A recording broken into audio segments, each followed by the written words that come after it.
So before we move any further, let me just introduce myself first. I'm Pia Llameg. I am the co-founder and content director of Illustrados Creatives and Technology. You can call us Illustrados for short. Okay.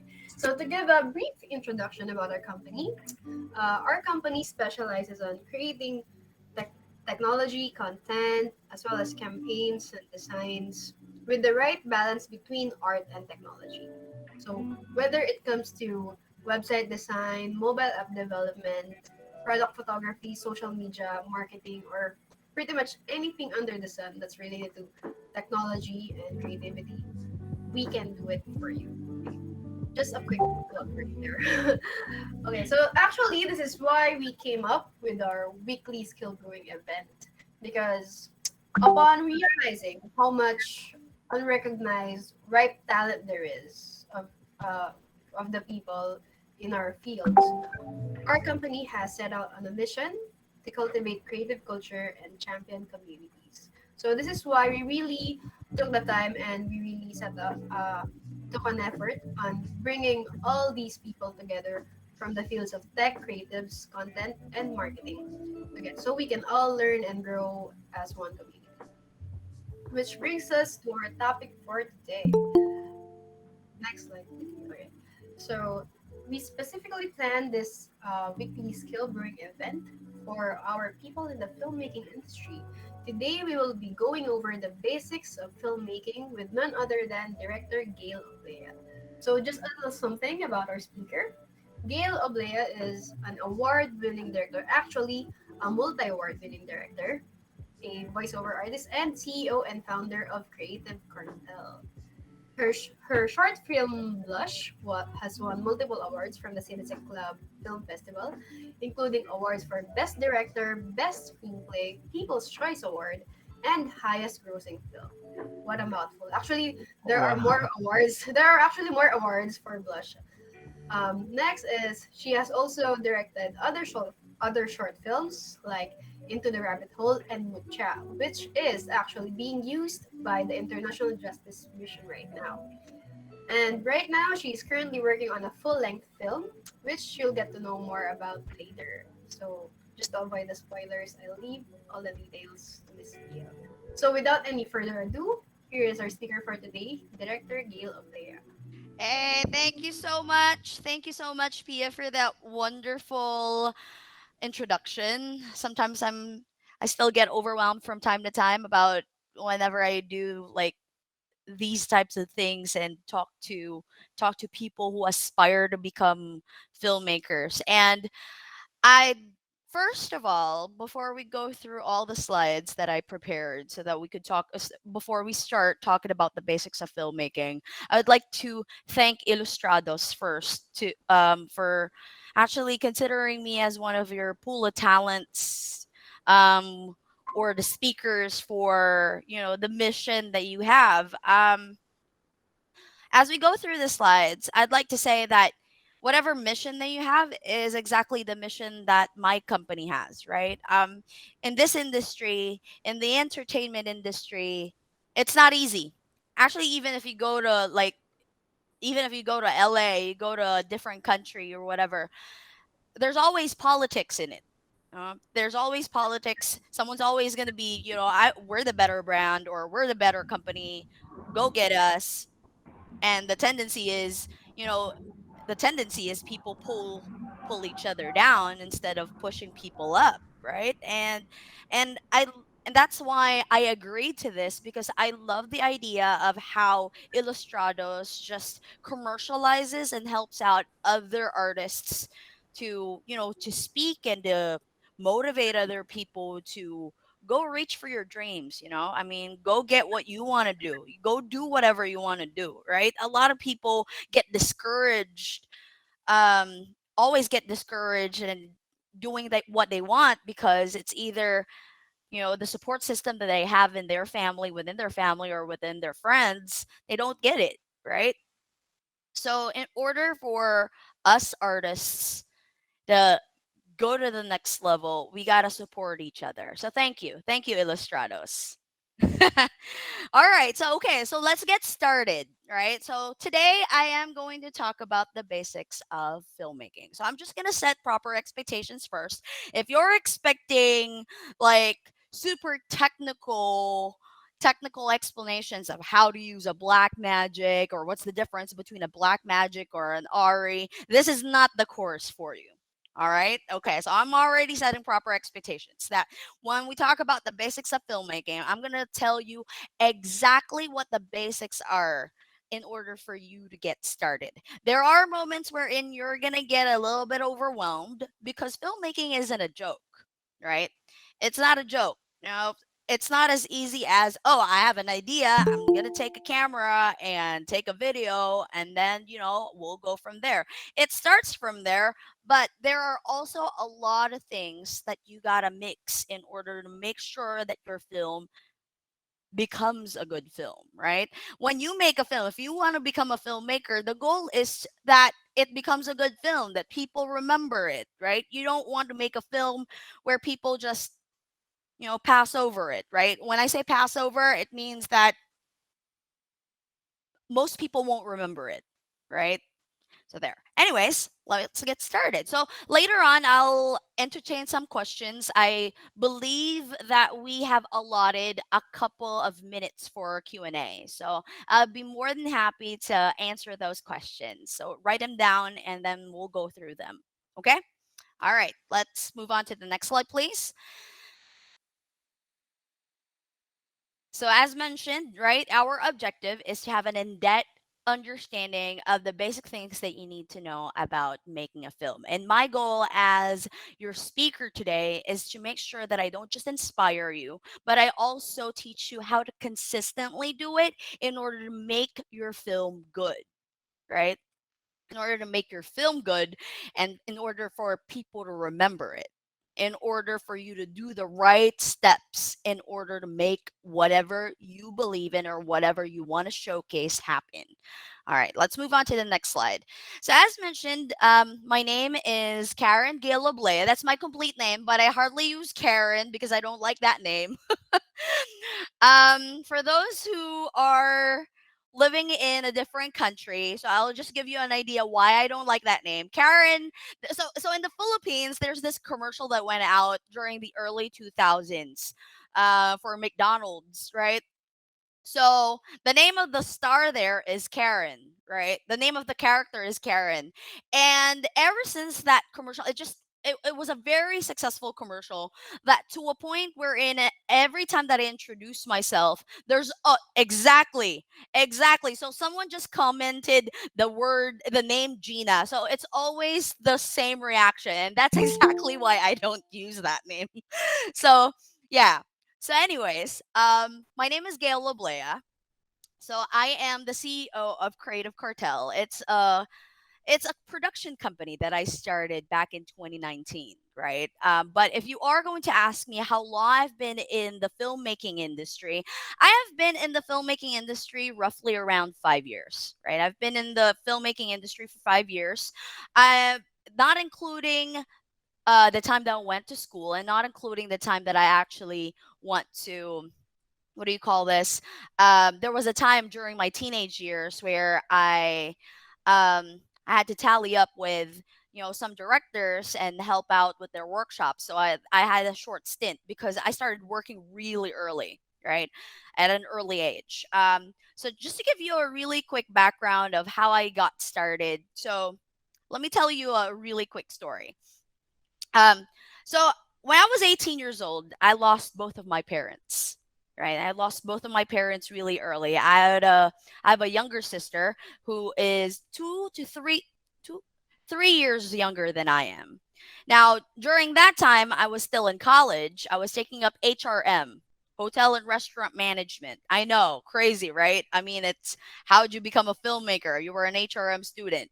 We'll get there. So my younger sister was still in high school, and during that time, since we don't have parents, we didn't really get enough support system. We didn't really get a support system financially, emotionally, and all the leads that you could think of.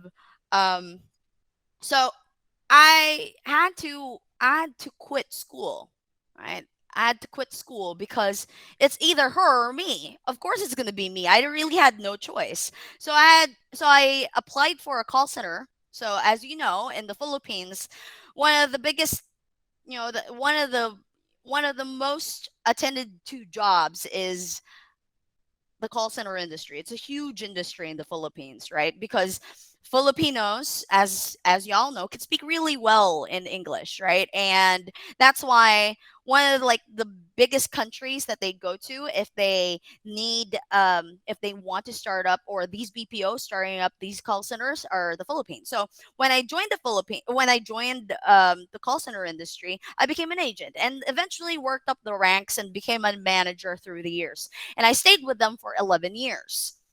The name of the company is Alorica. So earlier I was talking to Manesh. I was telling Manesh that I visited Bangalore. I visited Bangalore back in 2018 because we started our site there in Alorica. So I helped out with our communications and marketing team. So, anyways, going back to my story. So I stayed with that company for 11 years. I love that company, but I had to give up those 11 years because of filmmaking, because of my love for filmmaking. When I joined Alorica, but when I was with them, there was on my 6th year, my sister already graduated college, and I think, and since I knew from a very early age that I really want to become a filmmaker, right? I want to become a filmmaker, and I already talked to my boss. I was talking to my boss during my 6th year with Aloric. I was telling her I really want to leave because I want to go back to school, and I don't think that I'd be able to like focus on my job. I was a communicate manager. I was a communications and marketing manager during that time, and so I knew I had to make a choice. It's either I choose that or I choose school. And I was not just gonna get like a freelance, like just a couple of courses. No, I'm the type who's very kinesthetic, right? I cannot I cannot learn things via YouTube. I'm the person who needs to be in a classroom in order for me to understand what's going on. I gotta fail in order for me to find understand what I need to do next time in order to make this right. So so I was telling my boss I gotta quit. I mean I'm already deciding to leave, and then she said no, don't leave, because well, I was a good employee. I was a great employee. So what she did was she offered me. So she told me you could be flexible with your time. Just don't leave, right? Because I still need my manager. I need you to build this team further. So I helped her build the team. Needless to say, I stayed with them a couple more years. That's why I reached 11 years. So I had no choice. I was thinking, yeah, she has a point. Where would I get money to, to financially support myself to go to school? And I wasn't, I haven't even done a single film yet. Like, I can't just jump overboard and, hello, we're doing this now. I can't do that. So, needless to say, I still stayed. So I had to juggle school and work and family, all three all at the same time, right?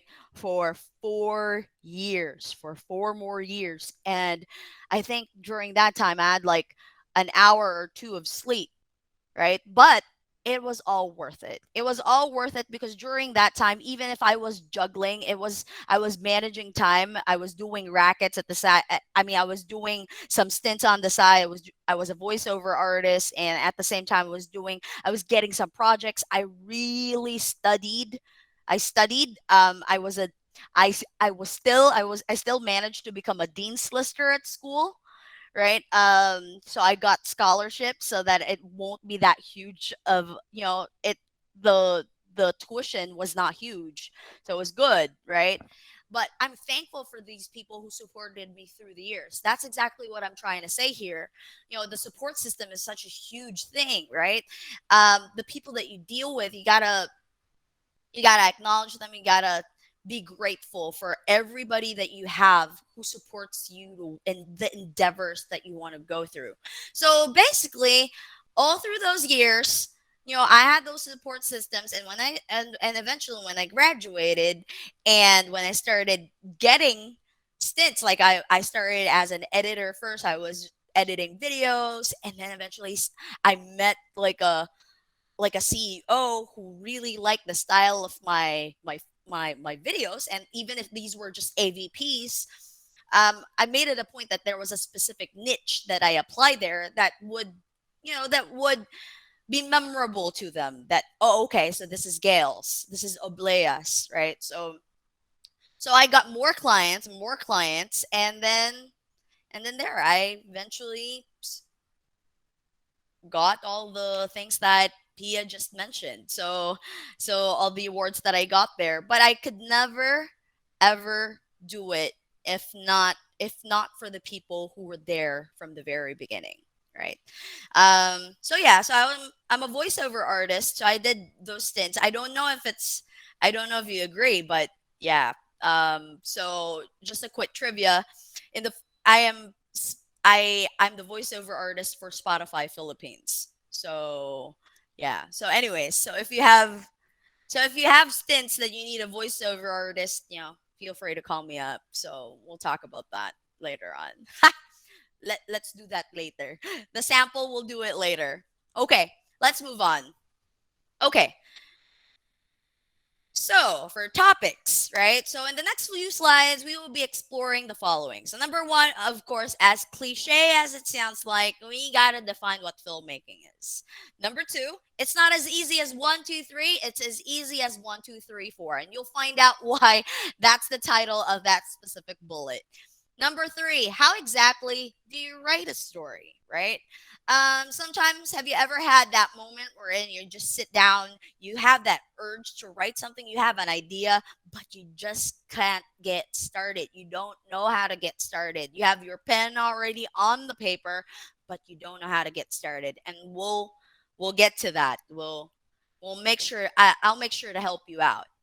Next is dissecting the essentials. So in dissecting the essentials, we'll talk about what are the things that you need in order to make your film happen, and of course the terminologies, right? In order to become a filmmaker, and if you deal with other people in the film industry, you talk to your director of photography, you talk to your assistant director or your camera operator, you got to know the terminologies. You can't go on saying pan here, pan there, even if it's not a pan movement, right? So we'll talk about that later on. Okay, so let's move on. So I'm gonna in the next slide, I'm gonna give you a really favorite quote of mine from my favorite director. Move on to the next slide, please. Okay. So this is from Quentin Tarantino. So he said, if you love movies enough, you can make a good one. Quentin Tarantino is not a film major. He wasn't a film major. He didn't graduate films. That's why he's very famous for the saying, "I didn't go to film school. I went to films." Right?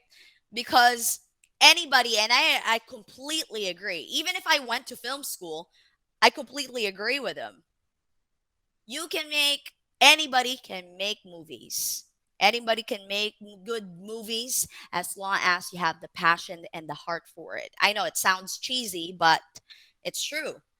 If you're passionate about something, every single detail that you want to happen in your film, every single detail that you want your viewers to see, they will see it. Do you guys agree? Do you guys agree? Yeah, I could see some people nodding. You could answer. You could talk while I'm talking. Totally. I love it. Thank you. So so yeah, so the reason why I started out with this quote is because a lot of people that get discouraged, I know a lot of especially millennials, even actually not just millennials, but a lot of people who want to venture the film industry, but they just wouldn't, because some people would say you got to go to film school. But not everybody could afford film school, right? Not everybody could afford film school.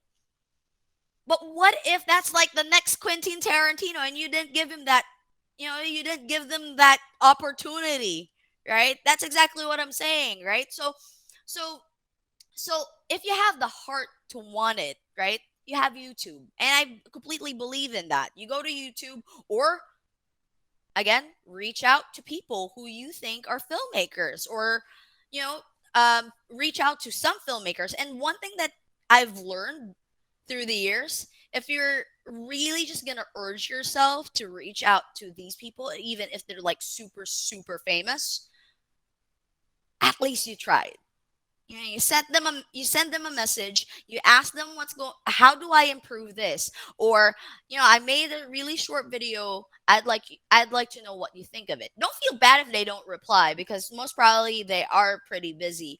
But if they do, right, and most of them still do, at least you tried and you were able to learn something. And then, you know, um or if you really want to go to film school, just like exactly what I did, I had a choice not to go to film school, but I've always been a firm believer that, you know, nothing is wasted with good education, right? I mean, I can't be all boastful that, I worked in this company. I worked for this company for 11 years. So what else do I have to learn? No, you never stop learning. And that was one thing that I there was this really famous speaker in the Philippines. His name is Francis Kong, and I hosted one of his events.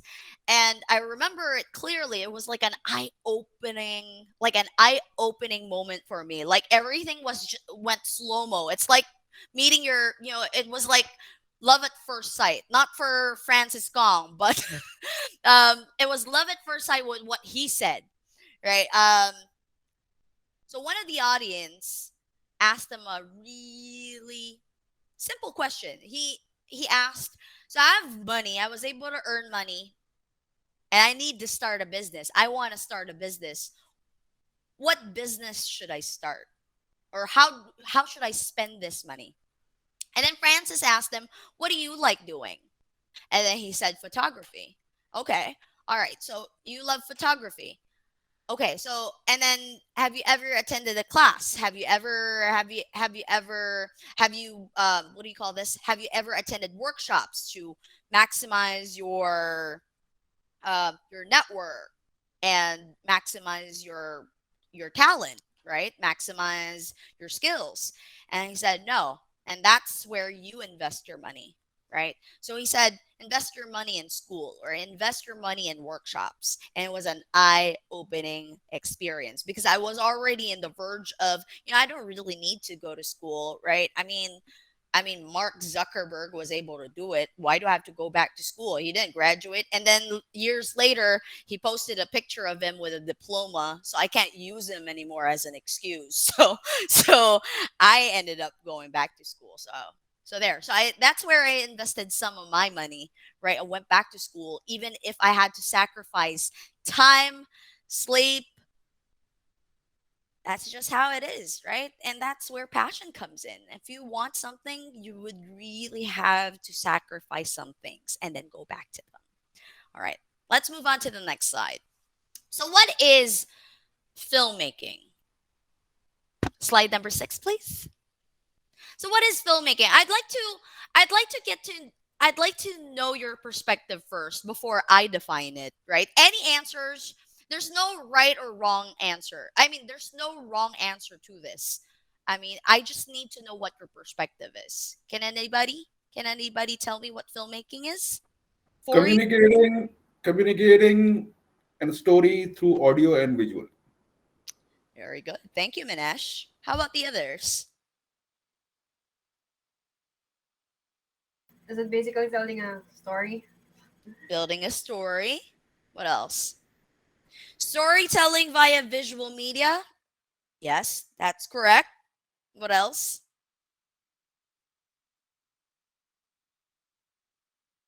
Communicating and experience. I love that, John. Wow. I love So, that. so poetic. It's very poetic and it just strikes you right there. Okay, one last. Capturing stories and moments. There you go. Okay, so let's go back to the next slide. Like what I said, all your answers are right, right? But the answer that I'm going to give you is just a quick reminder of what filmmaking is, right? Let's go to the next slide, please. Slide number 7. It's not just a process, it's a journey that requires passion to tell a story, right? So, from here, right, even from the very beginning, from the onset, filmmaking, if you guys attended this for a reason, you attended this because you are into filmmaking. You're interested to make films, right? Or it's something that's related to what you're currently doing and you want to learn something in it. The first thing that I'm going to tell you is do not consider it as a process. Thinking it's a process is boring. It's boring, right? Processes are boring. I hate processes, right? The first thing that pops in pops into my head when you say process is I'd have to fill out something, right? I have to fill out something. I gotta do like a step by step process. It's not like that, right? You gotta consider filmmaking as a journey. Journey, right? A journey is something that comes with you, right? It's not something that you just do just for the heck of it, right? So number two, I already mentioned the very first bullet that is related to this line. You have to be mentally and physically fit to make it happen, right? And when I say that, you got to take good care of yourself in order to get to this journey of making a film. And every time that you have a story, when you write it, you go through different stages. Go through different stages. It's already a different journey. You're going through a specific journey. For example, um, let I have a film. I have an upcoming film. It's my very first full length film that will premiere hopefully in 2022, right? Called Pag-ani. Pag-ani in English is harvest, right? Is harvest. I'll show you the trailer for that later on, but we'll talk about something else. Let's focus on this first, right?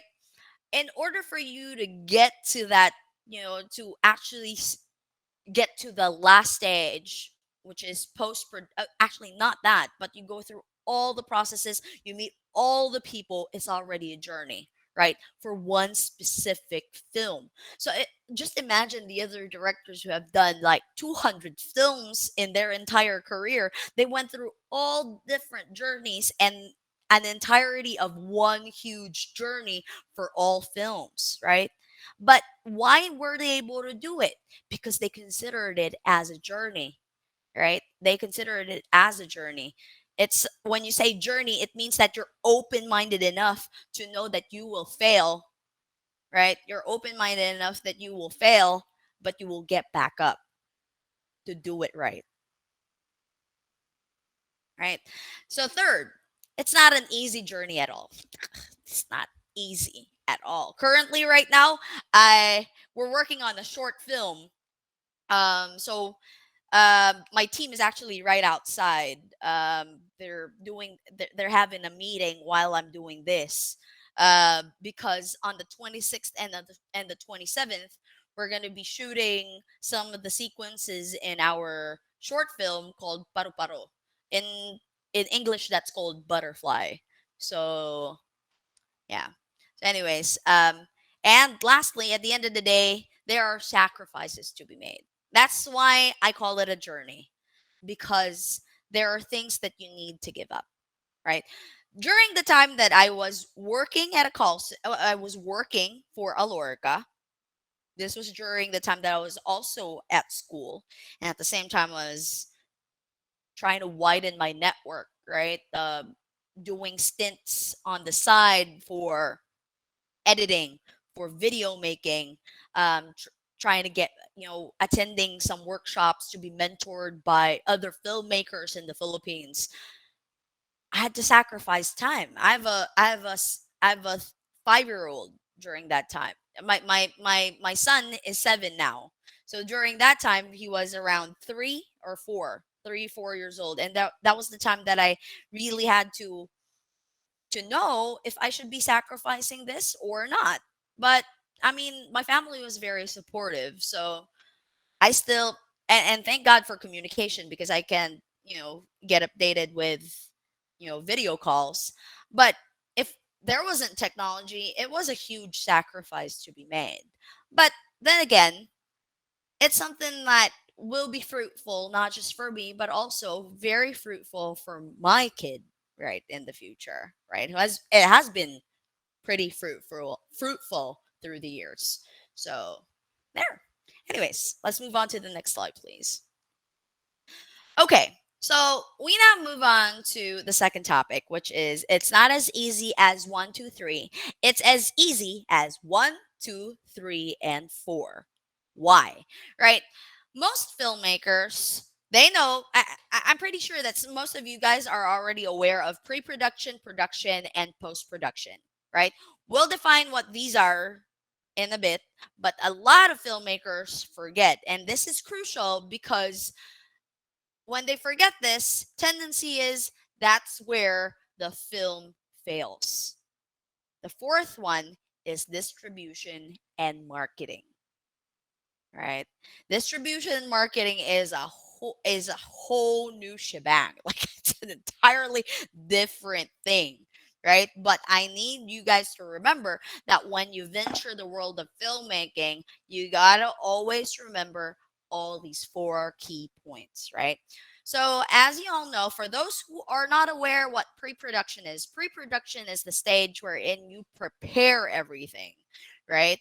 It's not just that word, that the word pre is not just for the word before. It doesn't just define the word before, but pre also defines the word preparation, right? You got to prepare everything that you need, from schedules to the script to your pitching decks to your to all the meetings that you sit down to the team that you're going to be choosing, right? That's pre production. Because when you go to production, that's wherein you'll find out if your pre production is successful.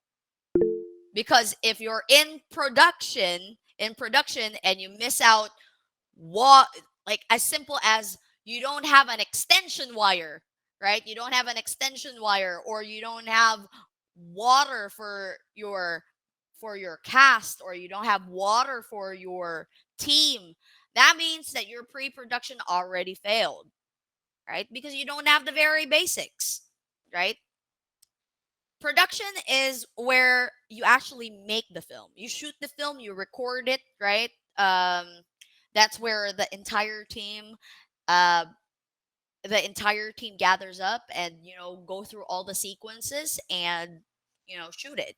And of course, post production is where the editing comes in, right? You edit the film, you make sure that you put all the scores in there, right, to jive with your film. You color grade it, etc. And lastly, distribution and marketing. So I'll go through each steps in depth now. So let's start off with pre-production. Next slide, please. Okay, so pre-production. So you got to plan it, and you got to plan it real good, right? Number one, work on your script. Um, One major problem of some filmmakers, and don't get me wrong, this is also a problem that I had when I was starting out. I had an idea, I'd write it down, I'd write down a script, but it's not meaty. All right. Your script isn't ready because it lacks so many things, right? And we'll go through how to make a script later on. We'll find out how to make a really good script later on. And but I'm not gonna super emphasize it because that's for like a different day. Because if we're gonna focus on just how to write a script, that's gonna 2 hours isn't enough, right, to do that, right? But work on your script. Why am I saying that work? Why is that the very first bullet? Because your script is your holy grail. It is, guys. You gotta consider it as your holy grail. That's why in production, you don't just give out your script to anyone. Tendency is they're gonna steal the story, or That's the worst thing that could happen. They steal your story, right? Um or it gets what do you call this?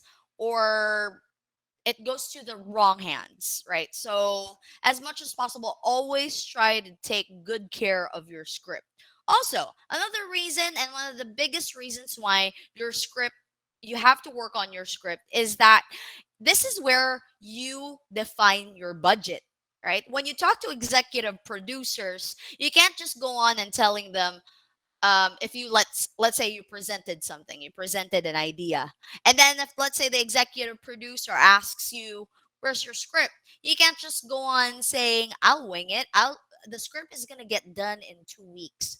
No, right? Most probably you're not gonna close that deal, because the script is where you determine how much the budget is needed to make sure the film gets done, right? That's where you can't just wing it, or you can't just guess that it's a 15 million peso film. No. You can't just guess that it's that I'm going to be spending 500, like I'm going to be spending um $5,000 in this film. Heck no. That's why your script is important, right? Because you will know how much your budget is. What are the necessary things that I need here? Do I have a bed here? Do I need a bar? Do I need How many people do I need in this specific sequence? Right? That's why work on your script. Number 2, prepare a pitching deck and your treatment. All right. Um your pitching deck. So, this is also something that I rarely see from filmmakers. When when they present with a poster and an idea, right? They tell you a story. But the thing is, most producers and executive producers aren't gonna listen or absorb everything that you're gonna say, right? When they sit down with you, and most likely they're super busy people, they're not gonna stay there and listen to a 2 hour story of your script, right? That's what we call elevator pitch, right? An elevator pitch is um I'll tell you a really quick story. When I was in the process of making Pag-ani, when I was working on the film, even before I went to pre-production, I, of course, have to determine who my actor will be. So, years ago, there was a couple of years ago, even before the pandemic, there was a story that I have been developing through the years. It has been something that I really like. Like, it inspired me on something, but I'll tell you that story some other time. But I mustered, let's just say 3 years later, I mustered up the courage to reach out to that actor. When I wrote that story, that actor was the person, those actors were the both of those actors were the people I had in mind while I was writing the stories, while I was writing the dialogues. And it was Alvin Anson and Epi Kizon.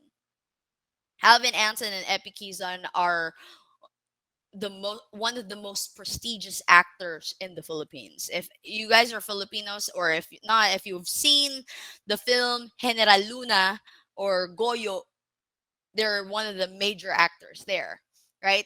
So I mustered out the courage. I remember sending him a really long message on Instagram telling him that I wrote a short story, right? I'd like to ask how much your rate is, because I want to make this film.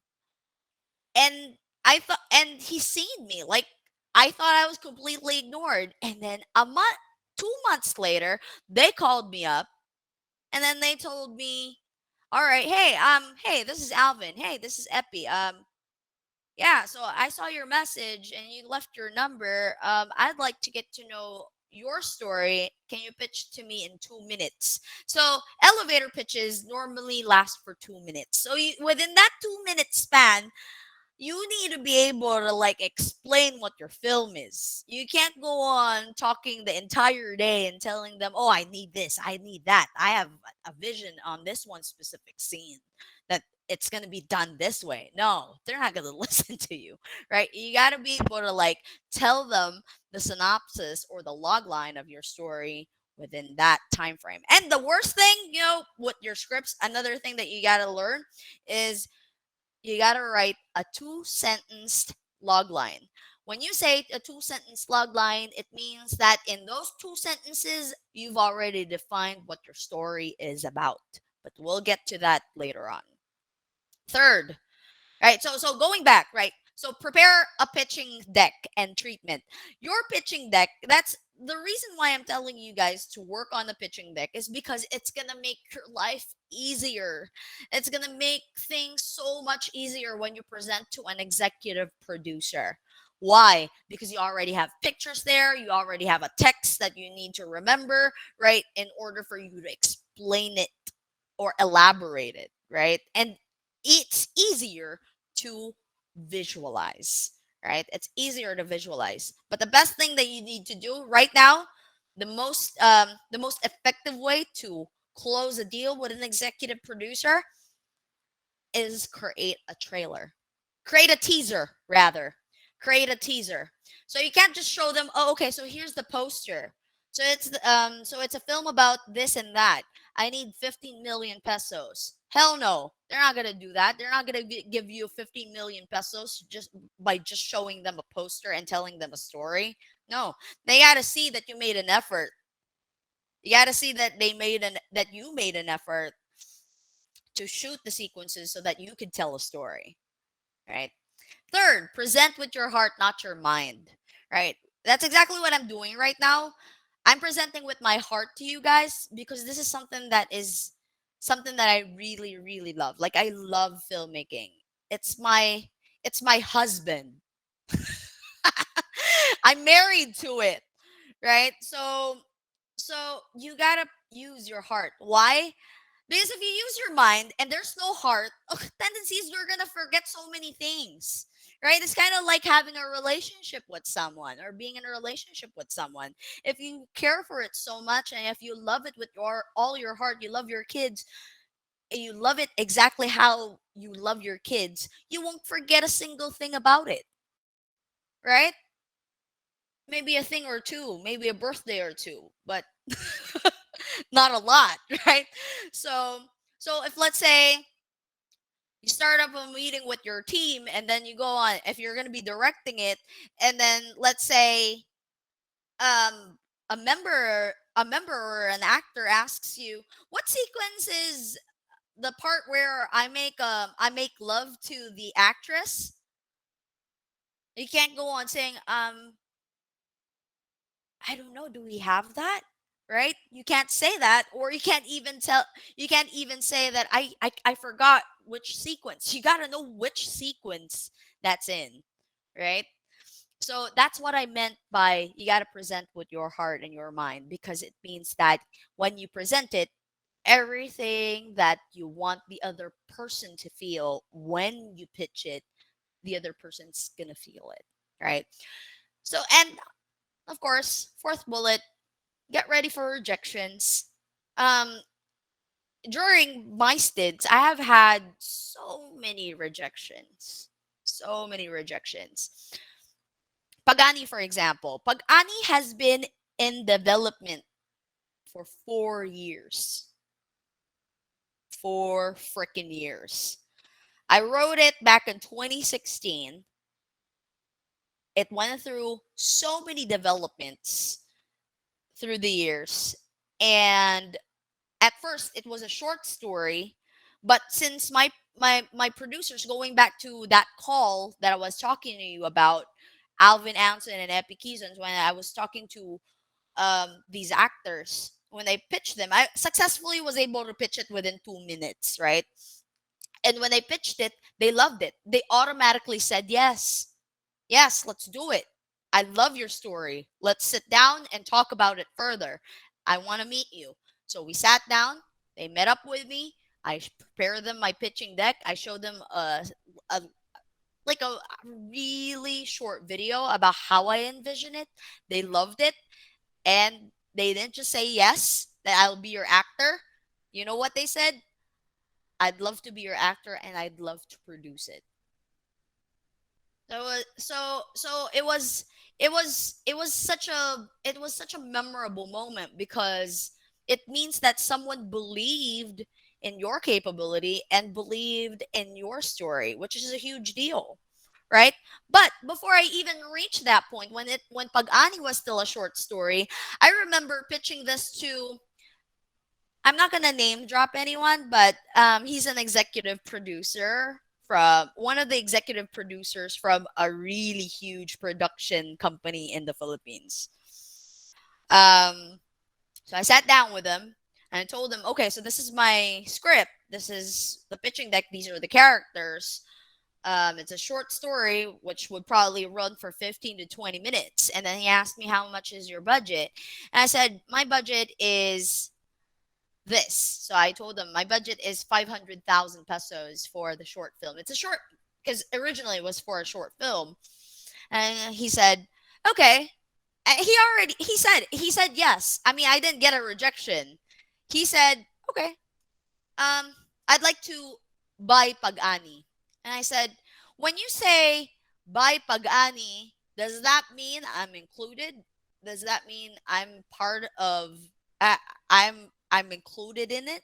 And he said, I was actually thinking of getting a different director. I really like your story, but I feel like a different director could execute better, blah, blah, blah. And that was like one of the worst rejections I've ever encountered. Like, I was trying to compose myself because I was ready to like tell the director, fuck off. I'm not gonna sell you the fucking story for 500,000 pesos and I'm not directing it. Hell no.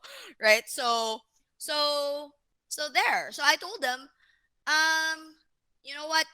Sir, keep your money. But I appreciate that you spent time with me to listen to what I said, but I'm doing this story my way. I'm directing this film, whether you like it or not. And then, even without your help. And then he said, okay. And then weeks later, he kept messaging me, kept calling me, asking me that he's reconsidering it and he wants me to direct it. But no, what I did on the other hand was I had to patent it, right? I had to patent the story and get copyright so that they won't steal the story.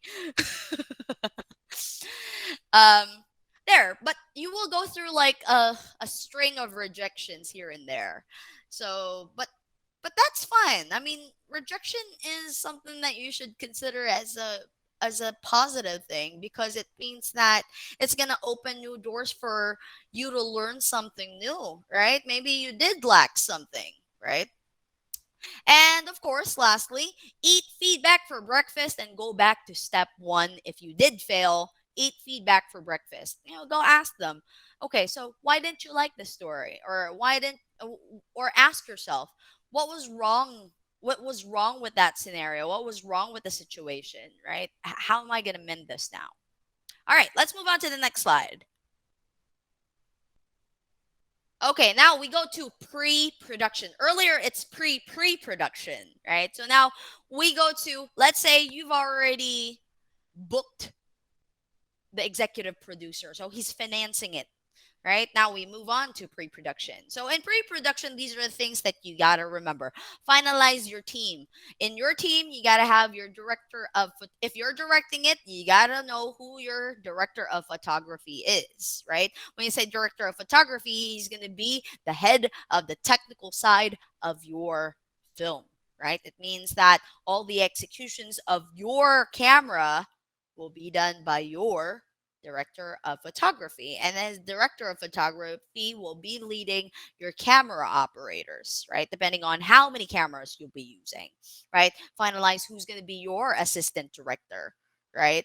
Your assistant director is the person who's going to be doing most of the work, right? So this person has to be like the most energetic person there is because She's the one who shouts in three, two, one, action. She's the person who does that. It's not the director. So that you guys are aware, it's not the director who says action, right? Or calls in, like, does the calls. It's the assistant director.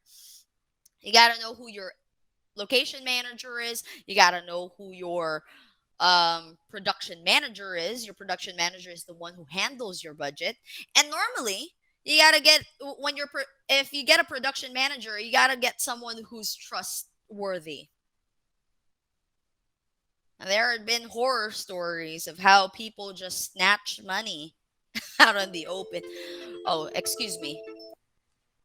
So so you gotta make sure that it's trustworthy and someone who has been doing it for a very long time. So I won't go through each of the the crew members, but you gotta the whole point here is you gotta finalize your team.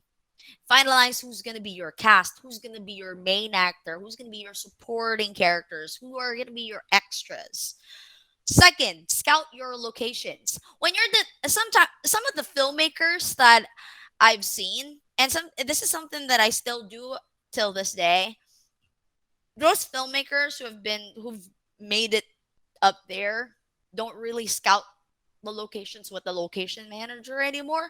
Tendency is the problem is that it's either the director doesn't like the location, so the location manager has to go on and look for another location, which is a complete waste of time. So if you are a filmmaker, right, one thing that I suggest, that if you're about to make your film, you got to go with your location manager, um, to know which locations you're good with. So you got to see what is it. You got to do an ocular. Third, your script is your budget guide. That's what I already mentioned earlier. That's why your script is your holy grail. Fourth, create a shot list, right? Create a shot list.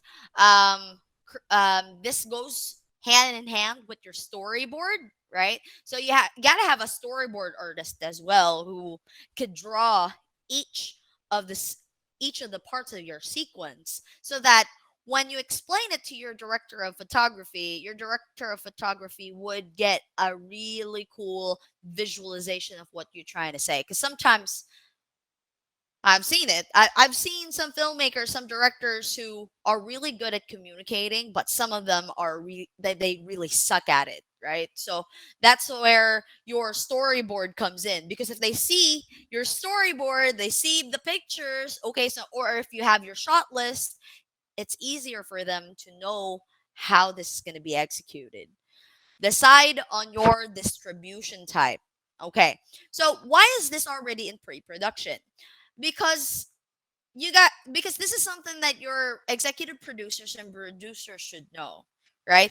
Is this film going to be done for film festival purposes, right? If Are you going to be entering this in Cannes, or are you going to be entering this in Toronto, or is this going to be an OTP type, right? OTP is your streaming sites, Netflix, HBO, Amazon Prime. Are you gonna is it gonna be directly towards that? Because there are specific classifications and requirements that you'd be needing, if you are going to be entering it in a film festival, or if you're gonna be selling it to an OTP, right? For example, Netflix does not buy films that are shot by Sony A7S3 and lower than that, right?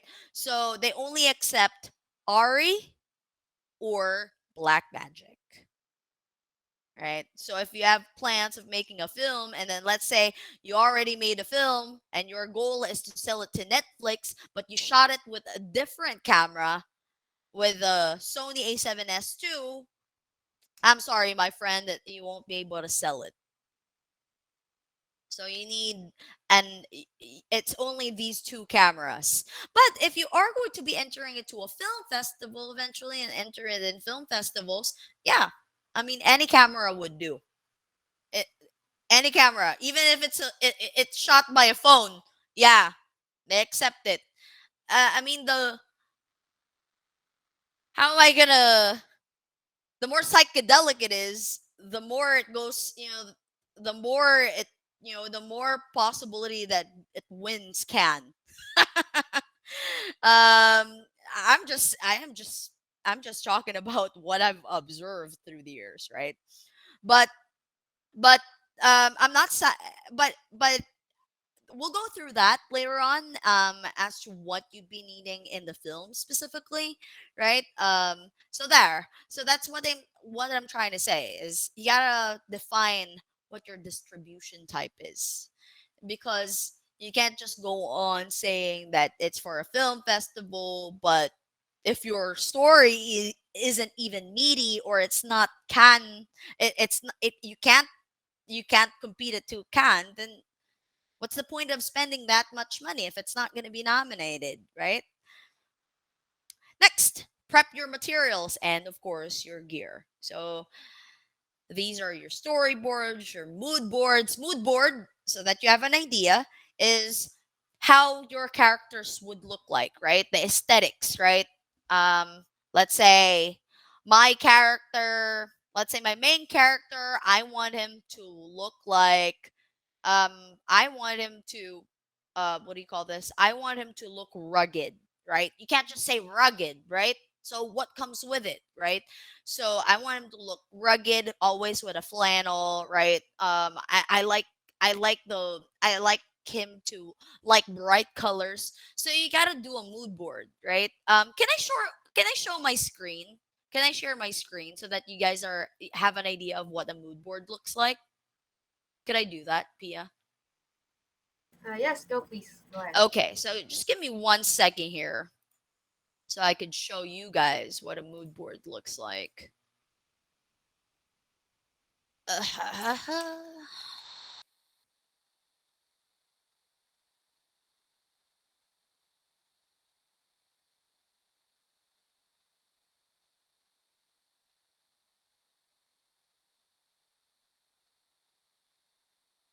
So far, so good. You guys don't have any questions. So while I'm pulling this up, All good.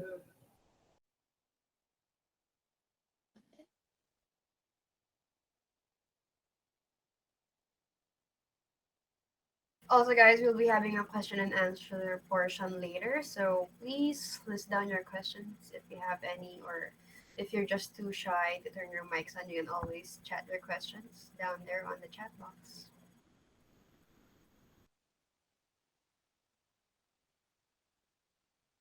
uh-huh.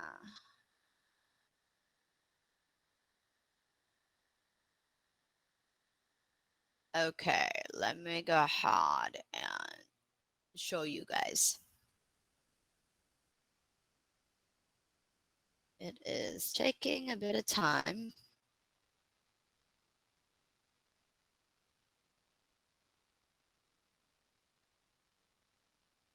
Entire screen, right? Pardon me. Can you guys see my screen right now? Do you see my s- do you see my Not screen? yet. Not yet. Not yet. Okay. No. Ah, that's so cool. Can see it. There you go. Can you see it? Oh, it's presenting my screen. There you go. I That's suck at aesthetic. technology. Yep, you can see now. Okay, I love it. Okay, now here's an example of your mood board. So this is the short film that I'm currently doing with my team. That's why my team is at the other end of the is at the other room, right? So this is an example of a mood board, right? So for my main characters' names are Jet and Tonette, right? So Jet, I want him to look like this, right? So if let's say I share this with my creative director and my storyboard artist and my wardrobe, they won't have a difficult time trying to understand what rugged means or what bright colored is, right? So you already have a sample, right, of how he looks like. So I want my character Jet to look like this, right? And I want Tonette to look like this, right? You see how easy it is, right? It's how easy it is to like explain it to your team, right? And it's easier for you guys to prepare and do it if let's say you have a mood board. That's that. So I'm going to stop sharing. So going back to what I was saying, where can where how would I be able to like look at the other? Oh, okay. So let's go back to the slides. Bitin. Oh, I'm not gonna share the entire thing because it's still in progress. Okay. So, oh, there. Okay. So now, there. So that's an example of a mood board. Rentals, right? You gotta list that down as well, right? So from locations to if you have a camera already, you got to determine which camera you're going to be using, like what I said, right? If you are going to be using a camera, do you already have an existing camera that you could use, or do you need to rent? So these are things that you need to list down, because your producers and executive producers, they need to know these things, because it won't be able to you won't be able to get there if it's not organized that way. Schedules. You know what? Before, when I was starting out, I didn't care about schedules too much. Like I was expecting that if you give them a time, that's done. That's a done deal. But no, it's super crucial. I've had super huge mistakes because of schedules. That's why get a schedule master. They're called a schedule master. Um, and so that one specific person will really get to do all these things done right, like scheduling your actors, scheduling your crew, what time are you gonna be eating, because eating is very important. If you don't send them on break, everybody's gonna be super grumpy, right? Okay, all right, let's move on to the next slide. Okay, now we move on to production. So production is where you actually shoot the film, right? You can never fake a shoot, guys. My God, you never fake a shoot. Fake it till you make it. Never works that way, right? In production, your people, your character, your cast, and your crew will know how effective of a director or a filmmaker you are in production, right? How effective your pre production was. Because if it wasn't, then most likely your production will fail, right? So, first things first, in production, remember to be very open minded. Why am I saying this? Um, so, when you write a script, so technically, the first thing that pops into your head is that this is my script until the end, till the end. Once I even get to to post production and marketing and distribution, we stick to the script. No, doesn't work that way. Your script. Learning this from my mentor, Direct Malaya. Um, he said that your script is gonna go through so many developments, a minimum of four developments during pre-production, and it's also gonna get developed or changed during production. So you gotta be open-minded. There are really sequences, even if you love it so much, you would have to give it up because it's not working. It's not working in your script. It's not working in your film, right? If it's not working, why would you push it, right? And also, your producers are there for a reason. Your producers are there for a reason because they're going to decide if it is going to work or not. And you can't go on arguing, no, we're keeping it. You're going to keep it, but think of it as this is not yours. It's an entire thing. Like, I know that it's your film, right? You're the director, but the thing is, it can't always work that way. You have to think of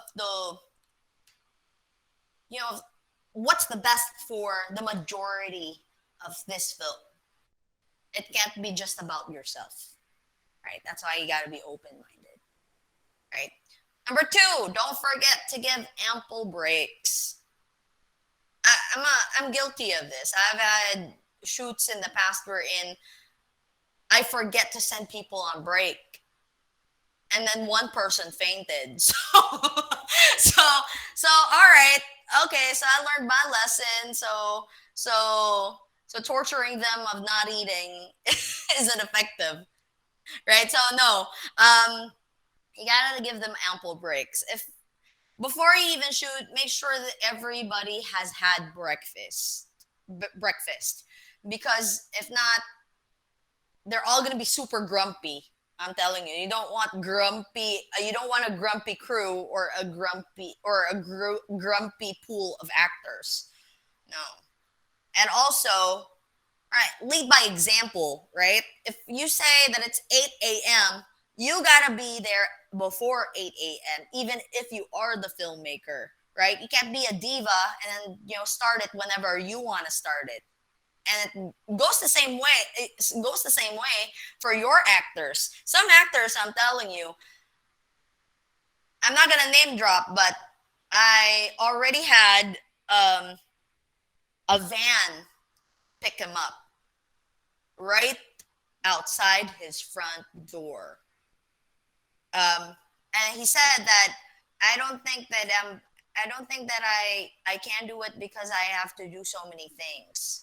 And then I remember my assistant director told him, "No, that's not an option. The van is already outside. Even if you haven't taken a bath, you gotta pack up your stuff and get in the van because we're waiting for you." Right? So there are divas out there, and you got to learn how to deal with them. And I remember when he got to the set, so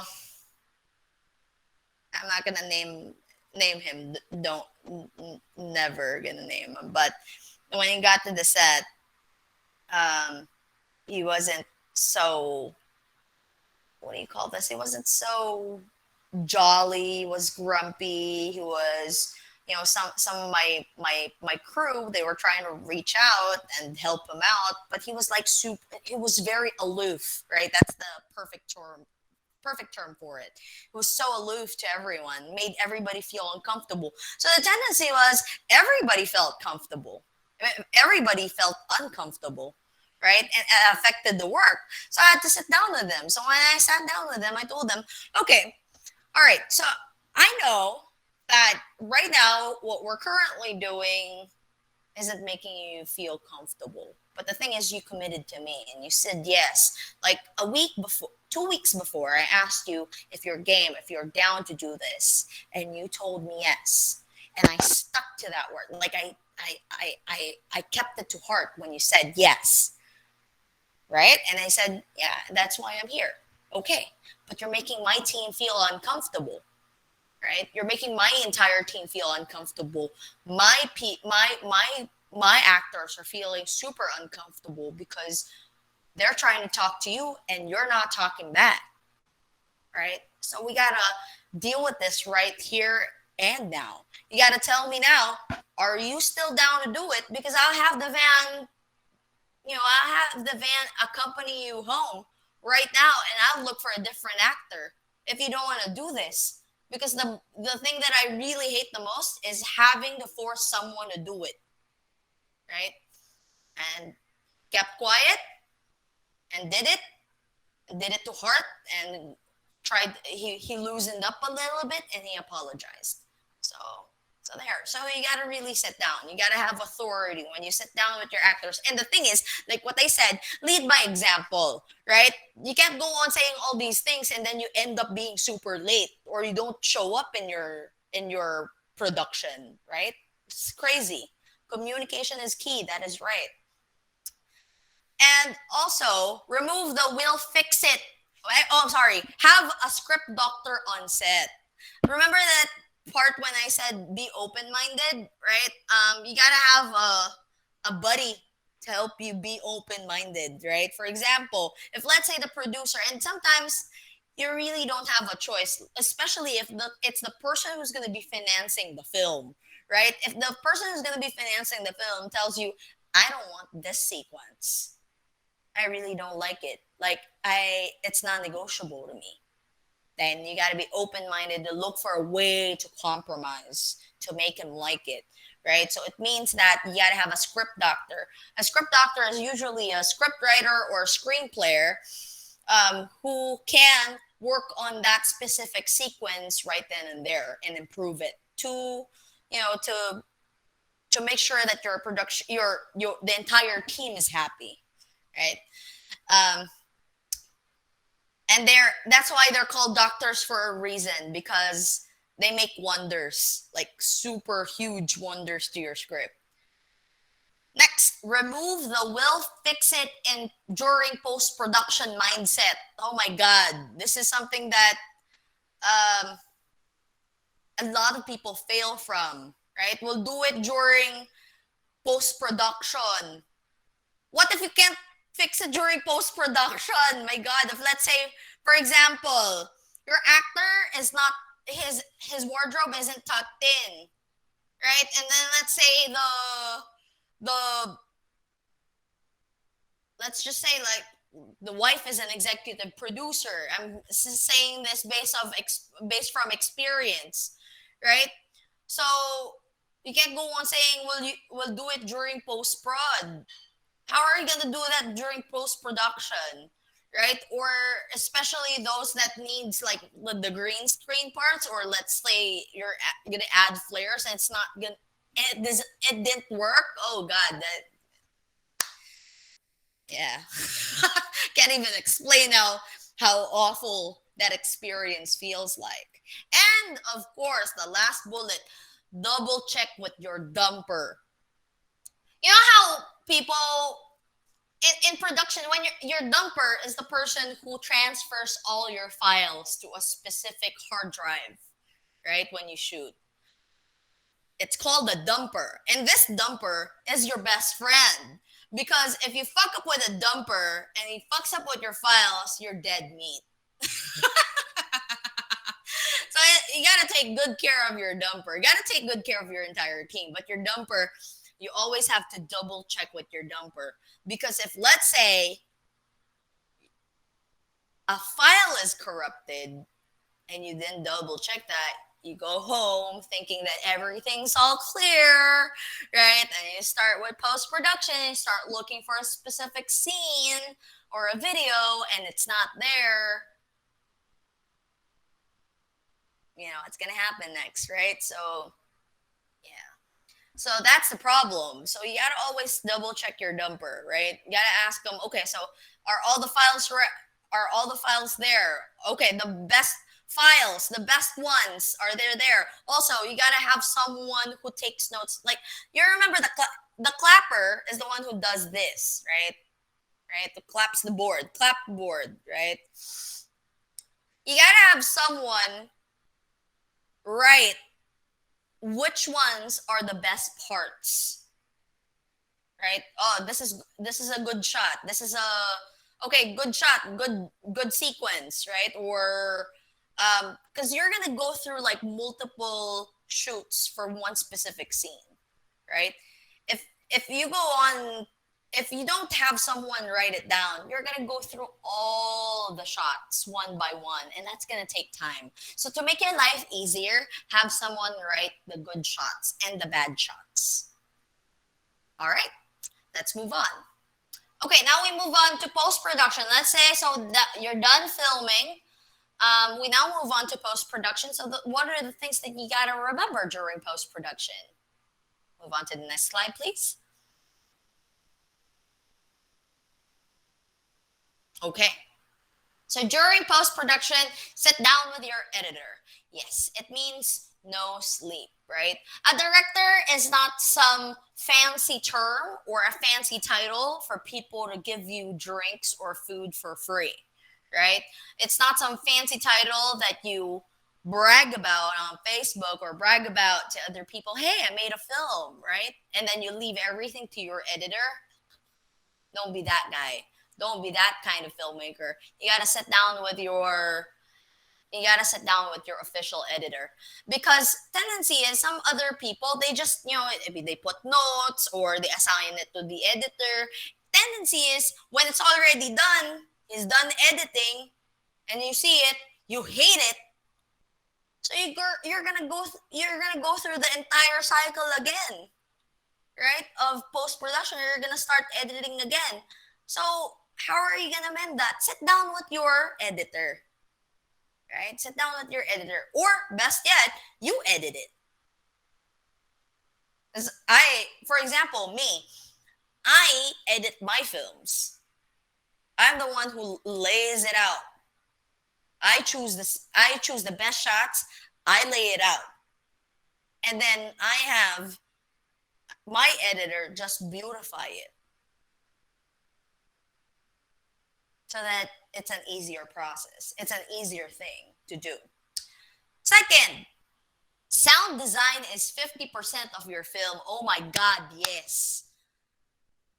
Right? Sound design is 50% of your film, right? Because if your sounds does 50%, yes. For example, right? Let's say it's a sequence wherein you're trying to show them that they're super in love with each other, right? It's like it's a honeymoon type of shot. And then you go on putting a horror sounding music, right? It's still going to show you but the question here is, what's your goal? Is this supposed to make them scared? I mean, are you trying to scare them of marriage, or are you trying to make them fall in love? If you put a horror sounding sound to that specific scene, then tendency is people would think, okay, all right, okay, I'm scared. I'm not going to get married ever again, right? So if that's your goal, then kudos to you, right? But just imagine how huge of a big deal sound design is to your film, right? If you want to make them fall in love, then your sound should make them fall in love, right? Yes, it triggers. It does. There is actually and for those filmmakers out there, my favorite person who does that, one of my favorite actors is one of my favorite directors is Ari Aster. Ari Aster, who made Midsommar, who made Hereditary, right? This guy, I'm telling you, he is amazing, and his sound designer is amazing, right? Right? Midsommar, for example. Midsommar was shot in broad daylight. It was shot in broad daylight. It's so colorful. All the flowers, flower crowns. Flower crowns has a totally different image now because of Midsommar, right? So it doesn't make you pretty. It doesn't talk about Coachella. It talks about a cult, right? So because the sound design is just amazing, right? Why? Why was it so effective? Even if it was shot in broad daylight, there was no dark moments there. The lighting was super bright, but it just terrified you. It traumatized you to the core. Why? It's because of your sound design. It's because of sound design. That's why it's 50% of your film, right? So, and sometimes, remember guys, no sound, what do you call this? Quiet, no sound at all, no background music, like everything is just still and quiet, is a sound. Always remember that. Sometimes that works, right? There's like this really eerie, heavy sound, and all of a sudden it just warps and just ends. All of a sudden, it's a technique that directors do or editors do to make you remember the scene. There's like a specific snap or a specific sound where it cuts you off, and you're all like, where the fuck is that sound, right? It just ends. That's where it's psychological, so that you remember the scene. You get to remember the scene. Third, once it's laid out, color grading is where you show more magic. Okay, so I'm going to show you. So there are each color, right? So many unlimited colors out there. And when you film something, if you color grade something, even actually not just during post-production, but during pre-production, when you make your mood board, you're trying to already emphasize a specific story or a specific feeling, right? A specific emotion. For example, when you say Red. When you see the word red, what's the first thing that you think of? What's the first thing that you think of? Alert, anger, assail. I like that. Blood, danger, martyr, right? Okay. Ang pao. This person likes money, right? Okay, Taylor Swift, right? But most of the time, it like gives you most of the answers I see there is anger, right? Fire, right? Hotness, right? Because there's psychologically it plays with your head. These colors play with your head, and with that, I will show you a video, right, about color theory. So please play that video, please.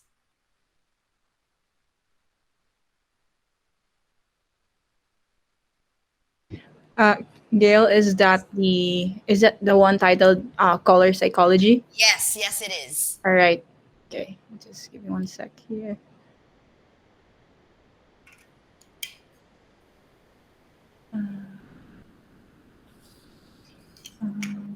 Tab.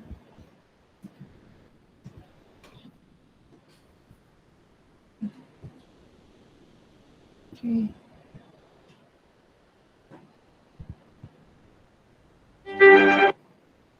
Maximize volume.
important color is, but then again, there is a film called noir, right? A film type called noir where everything is done in black and white, right? Some films, we've seen some films done in black and white, right?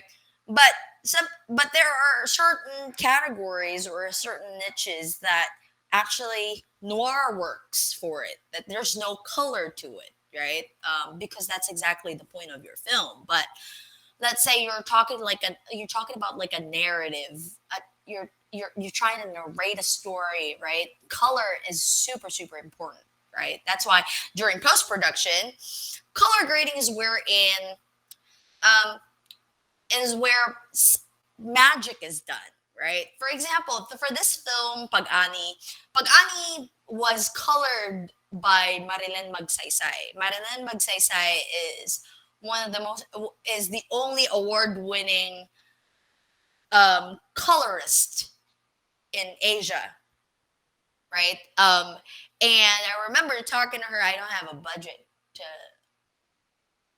I can't afford you, and she said, I like your film. Let's color it. And that's why I'm super grateful for these people, right? And then eventually, like, we try to learn it. What I'm trying to say here is you got to really understand that color does so many things. Like, it's such a huge deal in emphasizing what emotion you're trying to portray, or emotion that you're making your viewers understand. Like, for example, if you're trying to show anger, you can't go on using the color blue, right? You can't use blue to emphasize anger, because blue is supposed to make you feel calm, right? So it has to be aligned to that, right? Third, okay, so now we move on to the fourth bullet, which is accept that there are scenes that you need to cut. So going back to what I keep saying, gotta be open-minded. There are really some sequences, if there's a specific time frame that you need to reach. For example, if you're entering a film festival or a film competition, and then it's a minimum of, let's just say a minimum of 20 minutes. But the entirety of your first cut is 37 minutes. You gotta really know that you gotta accept that there are really scenes or sequences that you need to give up. And when you're writing, even before pre-production, you gotta write down the possible sequences that you can afford or you can accept that can be removed in the sequence. All right, let's move on. And of course, the last one of the most important parts of making a film. Let's move on to slide number 13, please. Is marketing and distribution. A lot of people forget this, right? Marketing and distribution is where even good films fail, because they don't get to market and distribute it right, or they market it and distribute it to the wrong people. Take note, guys, in this industry, there are people out there, huge production companies, who are just evil as fuck. Like, they will market or distribute your film only to put it down, to kill it, so that it won't go against their film. Especially if they know that it's a really amazing film, they're gonna kill it. It's either you sell it to them, or they'll buy it, market it, but the only goal is to kill it. You gotta be very aware of the people whom you're gonna be trusting in the process. I'm still in that stage. I mean, I'm still I still consider myself as a budding filmmaker. I haven't reached the goal. I mean, I can't say that I've reached the goal. I have so many goals still that I want to reach. But I want in that journey to be able to like inspire and help you guys, also filmmakers out there, to know exactly how it is to be in this industry. You gotta have a heart of a lion, right? Like what I said, there will be more failures, there will be more problems than the good parts. So you got to be strong-willed to get there, right?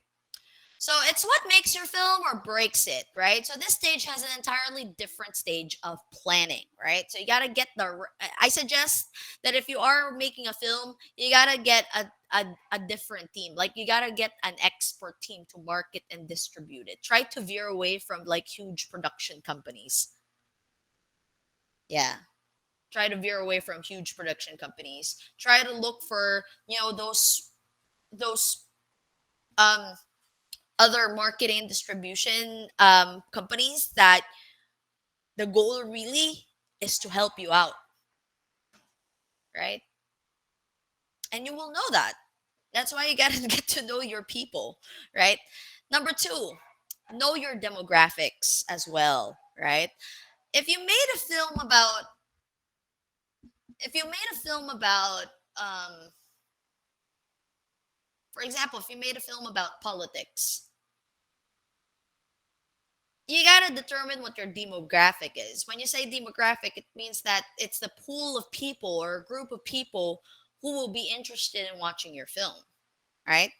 For example, Pag-ani is a psychological thriller, right? It's a psychological thriller. Now, I can't go on expecting those who love rom-com to like my to like my film.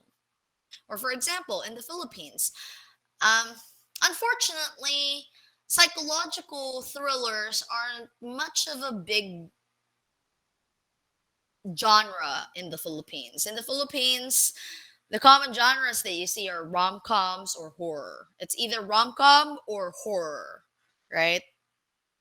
Am I forgetting something? It's either a rom-com, comedy, or horror. So it's not such a wide scope.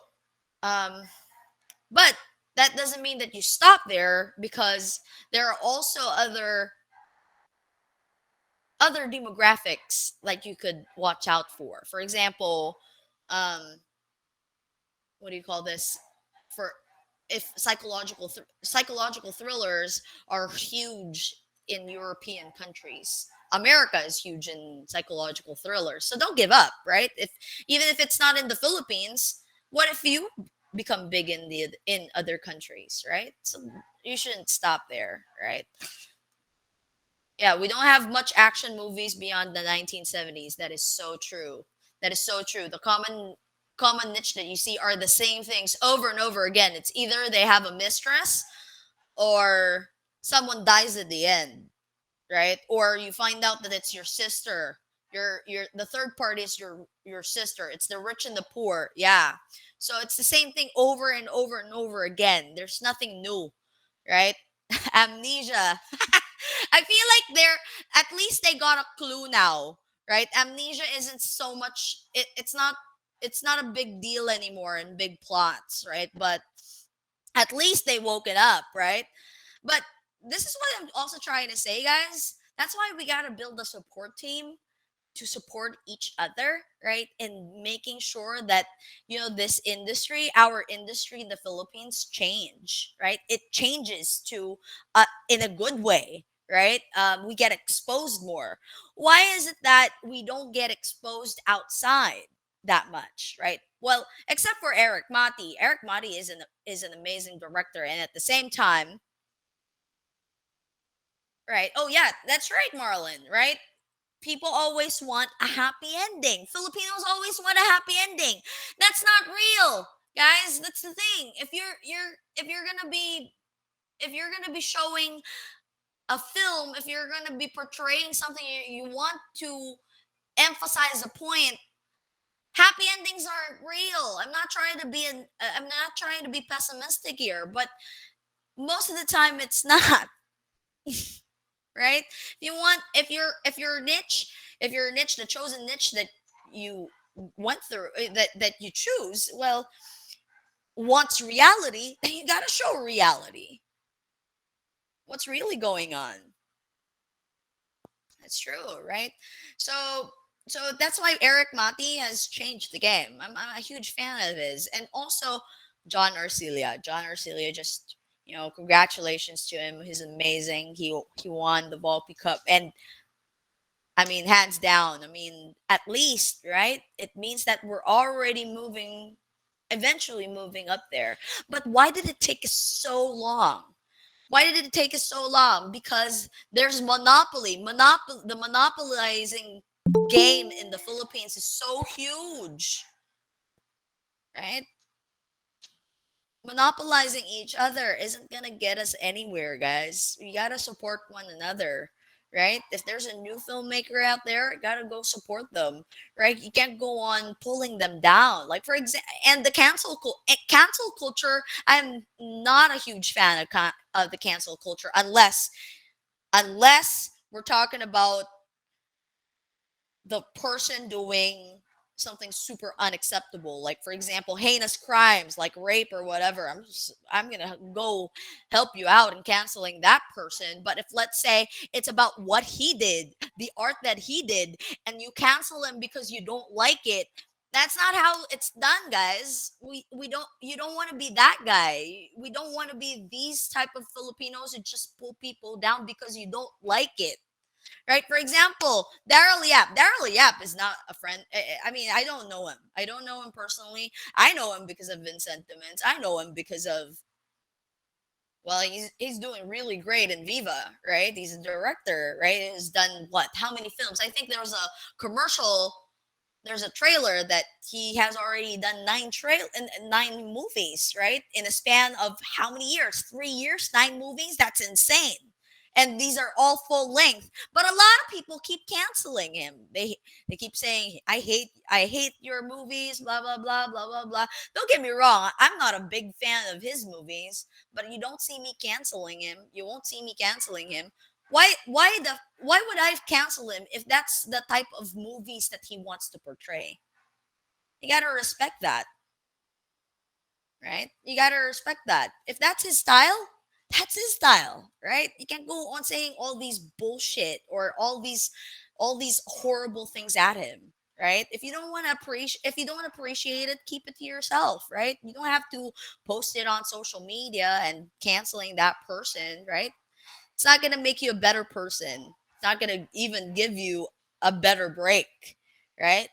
So let's try to change that mindset, right? I've watched the one I've watched Joa Ball. I watched it. I didn't like it, but I didn't say anything about it. I mean, I admire Daryl Yap's boldness, to be honest. I love his boldness.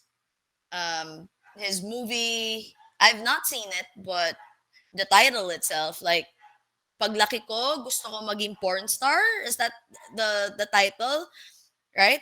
I admire his boldness, his courage to actually use these titles, um, and it's something that I should admire.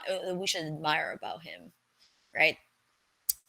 Third, thank God for social media. That's why you got to use social media, right? Make use of social media to advertise your works, the things that you do. Hi, Manesh, welcome back, right? Take advantage of social media. Social media is is free, right? Social media is free, right? Go ahead and advertise, post pictures about your film, right? In it, and of course, invest and hire a good marketing team. Um, you got to really allot money, right? When an executive producer asks you how much your budget is during pre production, you got to allot money for marketing. And of course, lastly, influencers are bullshit. Just saying. Influencers nowadays, um, they use their power in social media to advertise your product or whatever you're trying to advertise, and then they ask you to give them these gifts for free, so many gifts for free on top of what they want, but they don't really do their jobs. So I strongly discourage influencers. Anyways, let's move on to the next slide. Okay, now let's get to the nitty gritties. This is just, again, like what I said, some things that you got to remember when you write a story. I'm not going to tell you exactly what to do, like, because I mean, I'm not going to expound too much on this. That should be a different course. Gab, probably let's set up a different course in the future to talk about storytelling or just writing in the future, right? So how do you write a story? So these are key things to remember. Number 1, your first question should be, what is your idea, or what is the core? What's your point? What's your idea? What is it about? Right? You got to know what the niche of the story is. If you don't know that, how are you going to write it? Right? How are you going to write it? Right? So you got to know what the main idea is. So I am writing a story um, about mental illness. Now, okay, we now know. All right, we've already defined the first one. What type of mental illness, right? Okay, now if let's say we're talking about schizophrenia, if it's schizophrenia, then guys, you gotta you gotta allot ample research or ample time to do research for it, because you don't want to just write a story that's nonsense, that is not related to schizophrenia, and you keep pushing that it's about schizophrenia. No, it doesn't work that way, right? Second, the story you're writing doesn't just require a beginning, climax, and an ending, right? That's normally that's the pattern, right? That's the pattern. But you don't just stick to these three things, right? In order to make it meatier, right, you gotta know the in betweens of your beginning, the in betweens of your climax, the in betweens of your ending, right? That's why research is important. You gotta get a researcher to do it, right? If you hate doing research, get a researcher. But if you're into doing research, do it, right? Third, determine and describe each character, including your extras. Let's say I'm making a story. Let's go back to mental illness. So the type of mental illness is schizophrenia. Now this story, what is it? Is it a love story, or is it a thriller? Is it a horror?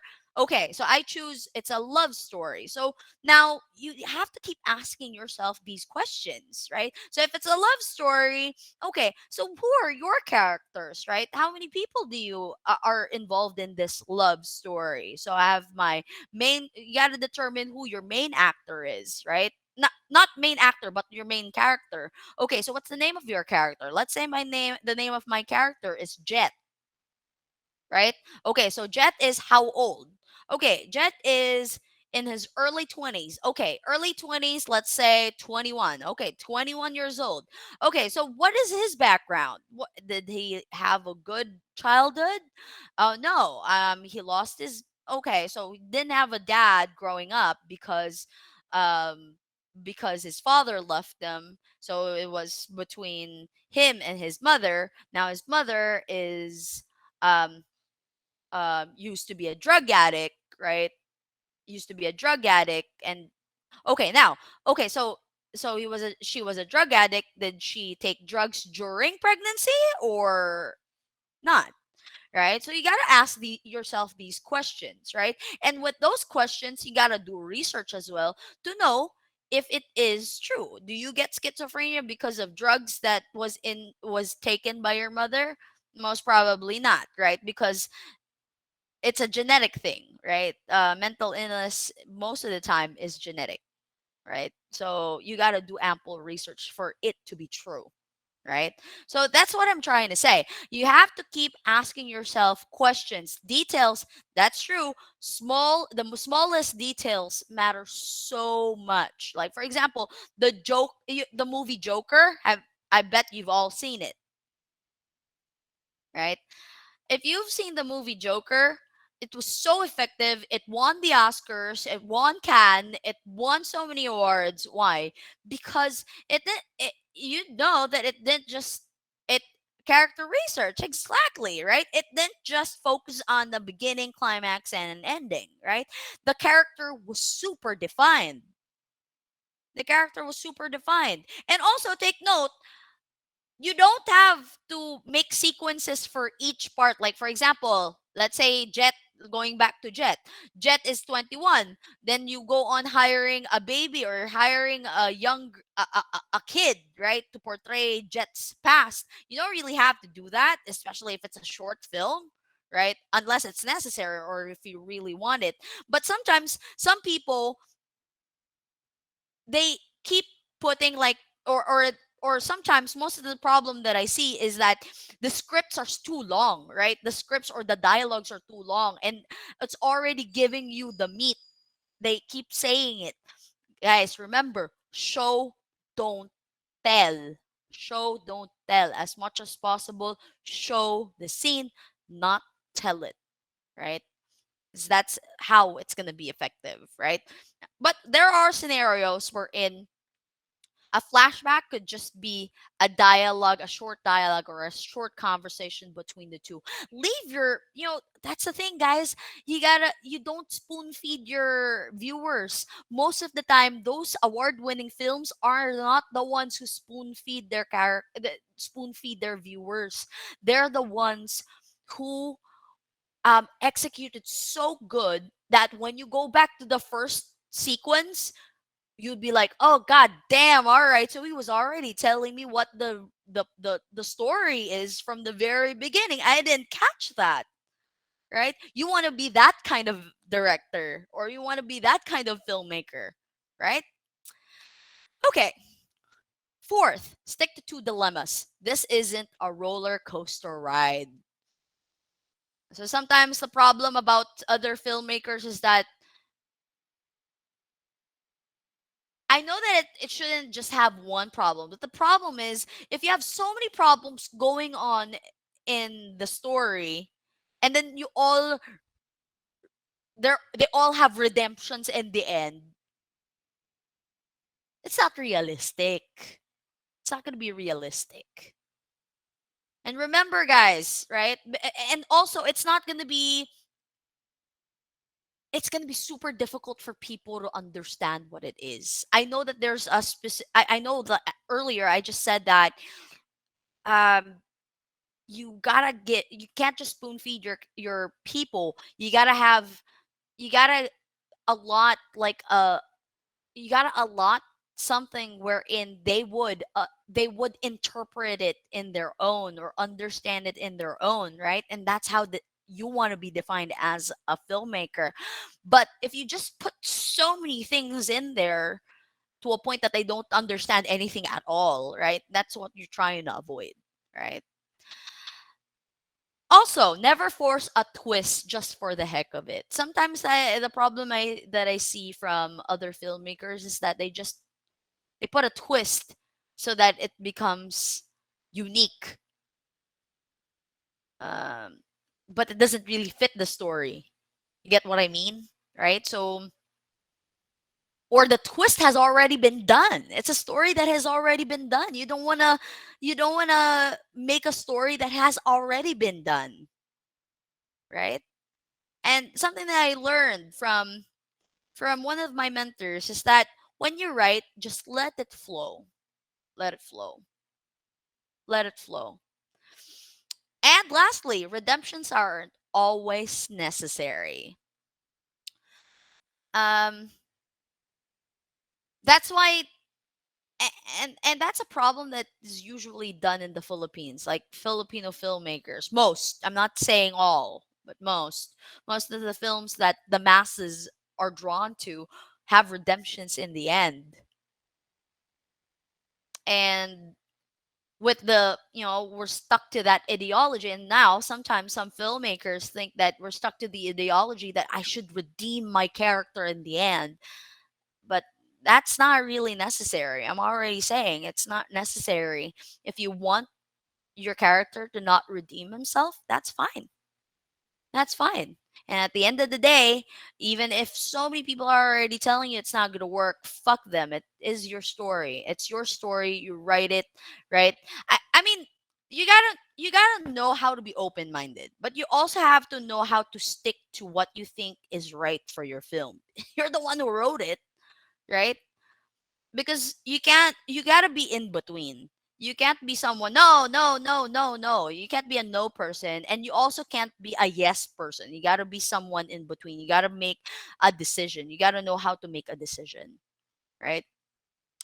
So there. All right, let's move on to the next slide. Okay, now let's dissect, right? Let's start dissecting the essential. So number one, going back, so I'm just gonna go back to like the essential things that you need, but right, I'm gonna dissect it further. So number one, storyboard is the millennial way of doing things. So I've interviewed some filmmakers in the past. Like normally, some old school filmmakers, they have this ideology that when you write a storyboard, it's kind of like a cheat sheet, but it's not, right? It's gonna make your life easier. That's why make a storyboard. So don't go on feeding your ego that I'm not gonna write a storyboard. I'm not gonna draw a storyboard or have someone draw a storyboard because I want to look cool. I want to look like someone who could remember everything. No, right? You know, being cool isn't the point here. That's not the goal here. In order to make your goal is to make an effective film. And in order to make an effective film, if you need to use a storyboard, use a storyboard. Number two, your log line should just be 2 sentences long.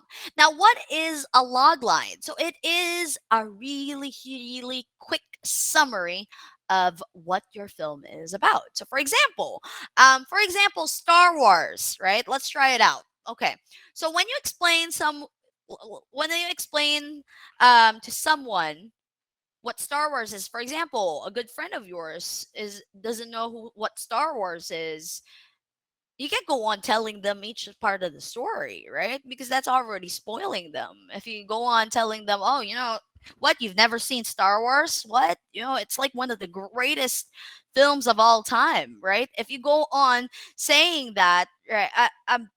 But if let's say your friend goes on asking you, okay, then what is Star Wars? Then you'd be able to like at least describe what Star Wars is about, right? For example, it's a battle between a family there. So, okay, I'm sorry. Magic Knights in Space. I love it. You were able to do it in one sentence.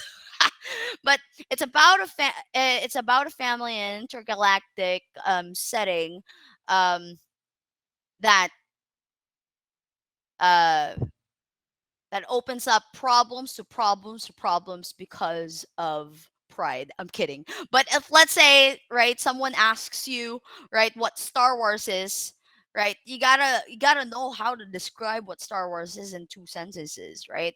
Or if let's say if it's your film, then you gotta know how to explain what your film is about in 2 sentences. That's your log line. Your log line can't be a paragraph long, or it can't be 2 pages long. I had that problem before when I sat down with Alvin Anson a couple of years ago, and I showed him his log line. It was like, this isn't a log line. Like it's 2 pages long, right? You're already telling me the entirety of the story. It's already a script. It's not a log line, right? A log line, just keep it to 2 sentences. Number three, masking tapes and extension wires are your best friends in production. The most essential things that you need, of course, are your cameras and whatnot. But I'm telling you, one thing that I love the most, and I always ask my team if we have, are masking tapes and extension wires. If you have been in production, you'd know what I'm talking about, why these things are so essential, right? For example, if you're trying to like, let's say you're trying to PD or design a room, and let's say you cannot put a nail there to hang the frames, right? Let's say the person or the person who owns the place, you're not allowed to do some major overhaul in that room, but you need to hang a picture frame. You know what you need a masking tape and a fork. You put the fork there, you tape the masking tape, you hang the frame, voila, you're done. Right?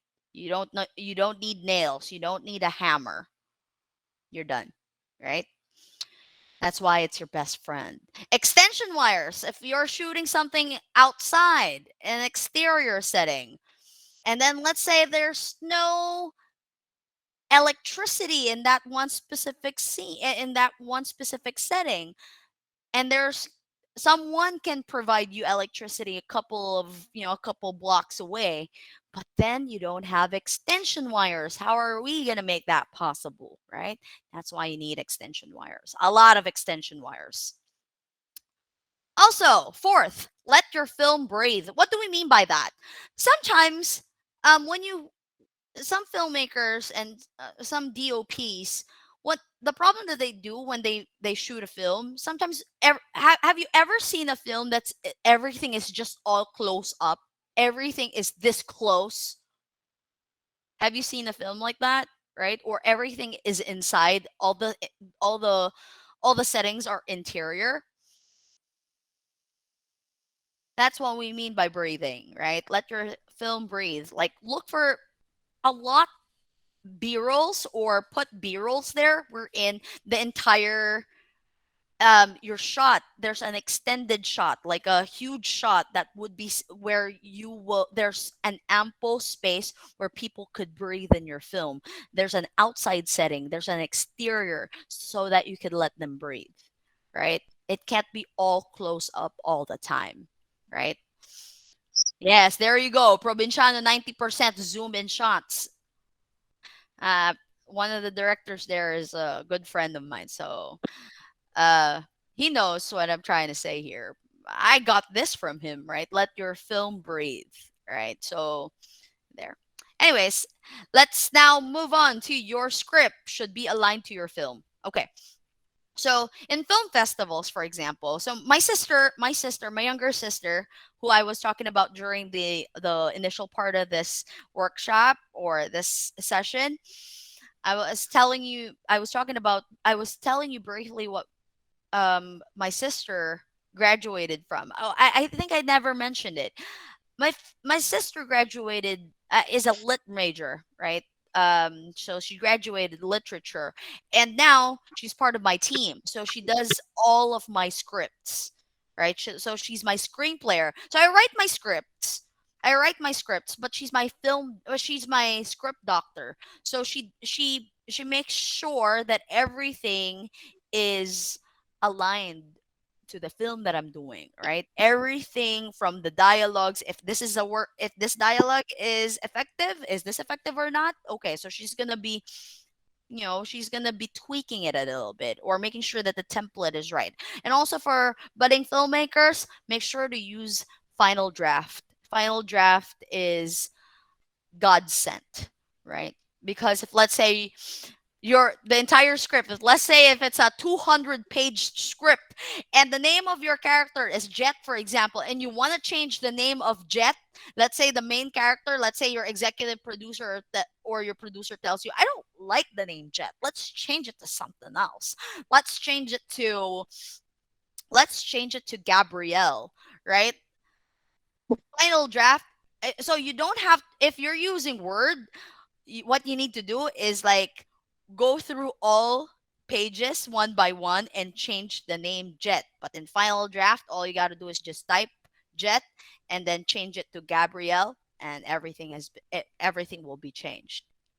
It's super godsend. It's amazing. So you got to use Final Draft. For those who want to write scripts, use Final Draft. All right. So, and another thing about going back to my sister. So my sister is a critic, right? A film critic. So she's like, she really sits down and she's one of the one so there's a specific film festival that she's a critic of, right? I just can't remember what it is. So she critiques all the films, and one of the things that she always looks at is if your script is aligned to your film, right? So let's say you made some changes during production. So make sure that you talk to your script writer that they align that, they change that, because when critics if let's say you enter competition, a film festival competition, and then your script isn't aligned, that's going to be a little bit of a problem because your script is always 40%.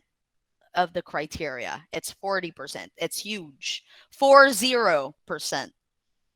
So gotta always remember the interior. Int, if you look at the script, int stands for interior, not intro. It's interior. It means that it's inside something. It's inside a house or inside a building.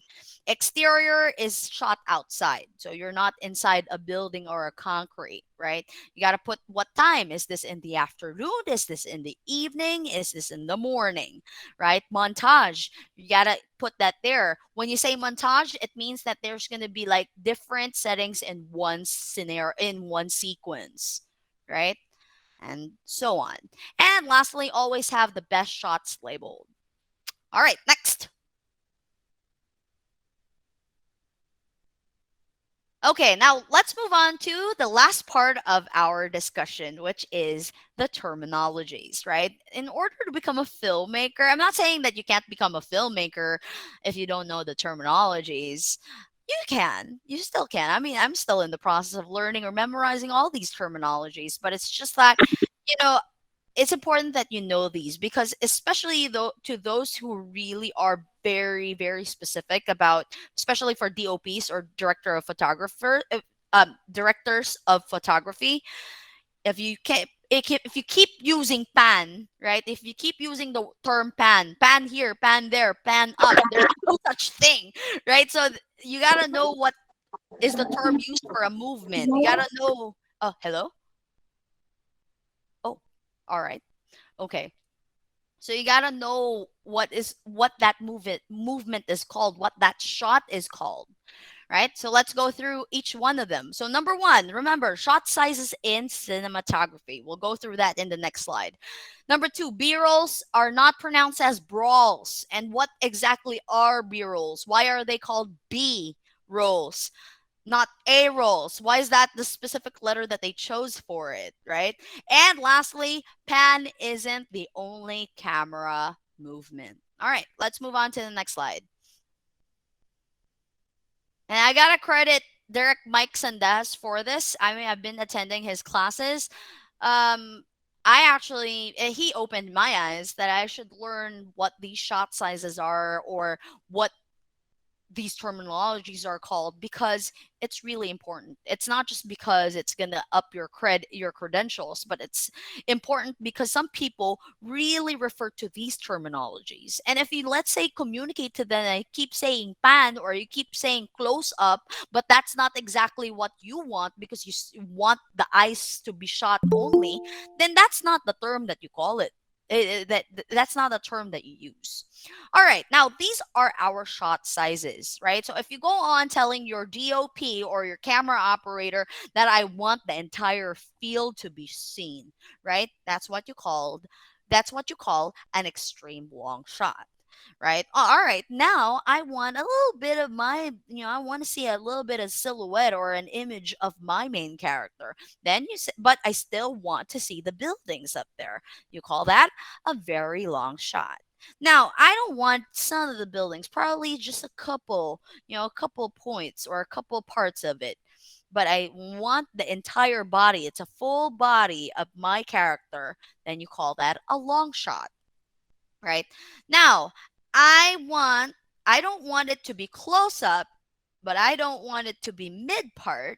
I don't want it to, I'm sorry, I don't want it a close up, but I also don't want her entire body to be shown.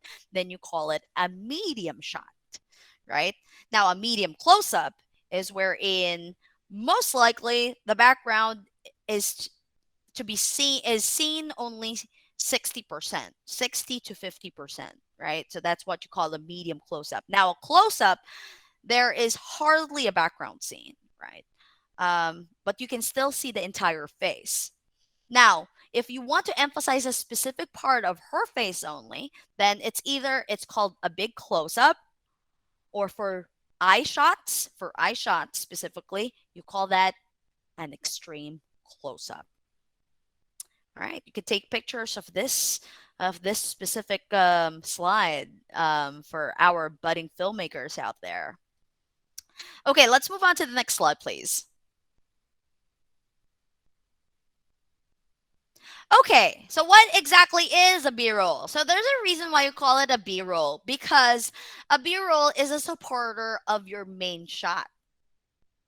You guys get what I mean? So this is from the movie Her, right? It's from the movie Her. So the movie Her, for example, on the left side, you can see Joaquin Phoenix here, right? This is our main shot, right? So he's currently doing research about something. Now, there are B-rolls on the on the right side, right? That supports or helps out emphasize your A roll, right?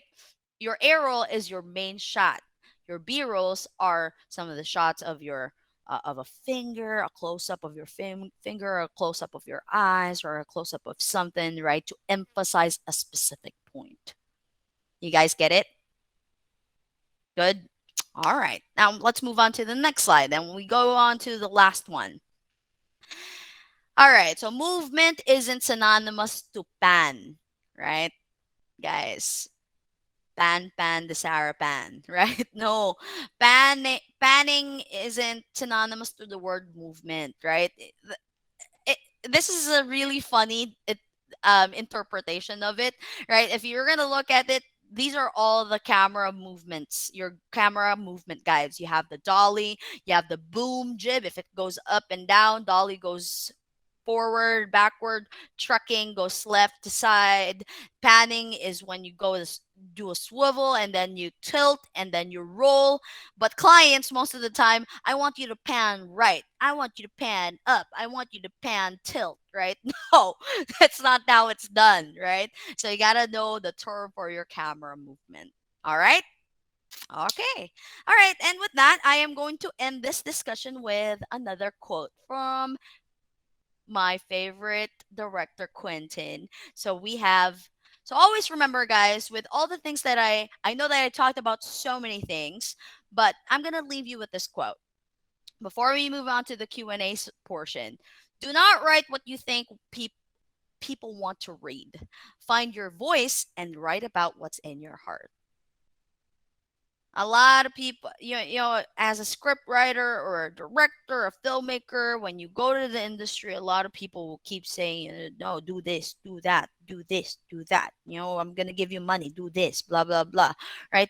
But if you're not happy with it, what's the point? Right. You got to be happy with it. Right. And also don't adjust based on what other people want to see. What do you want to see? You got to ask your question. You got to ask yourself that question. What do you want to see? And that's how you're going to make a voice of your own as a filmmaker. Thank you. So there you go. So thank you so much for listening. So now we move on to our questions. But before we move on to our questions, I'm going to show you a couple of things, right? I'm going to show you a couple of videos first.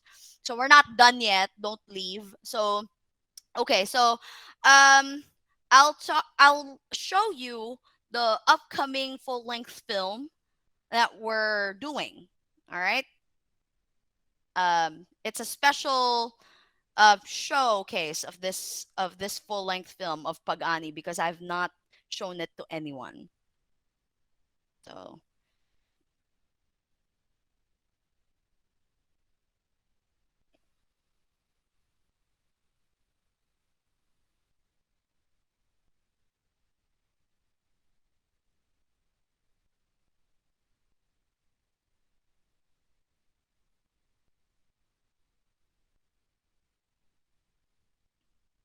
actually that's that. I'm kidding. Let's wait for it. Lois, I think you have the clip with you. Yeah, it's trailer one. Okay, I have here Pag-ani. official Pag-ani teaser Yes, one. that one. All right, okay. Because there are two, so I'll let you guys watch it. All right, okay. Give me one sec here. Um, so here it is. Give me one sec here.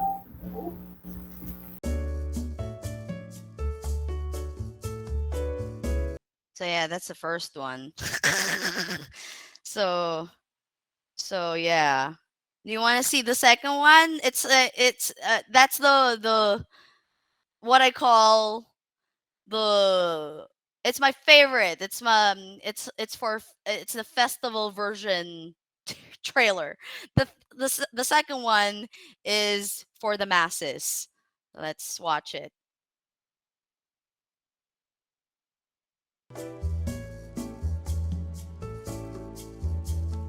So those are that's the upcoming film that we're doing. So yeah, please show support. So hopefully all the theaters are out there because that's the goal, right? That we get to show it in the theaters. I miss the theaters. I miss the smell of popcorn. A couple of weeks ago, when we were doing our ocular, we went to Glorieta, we went to G4, went up to the cinemas, and it was so quiet. Like I'm like, oh God, I miss the cinema.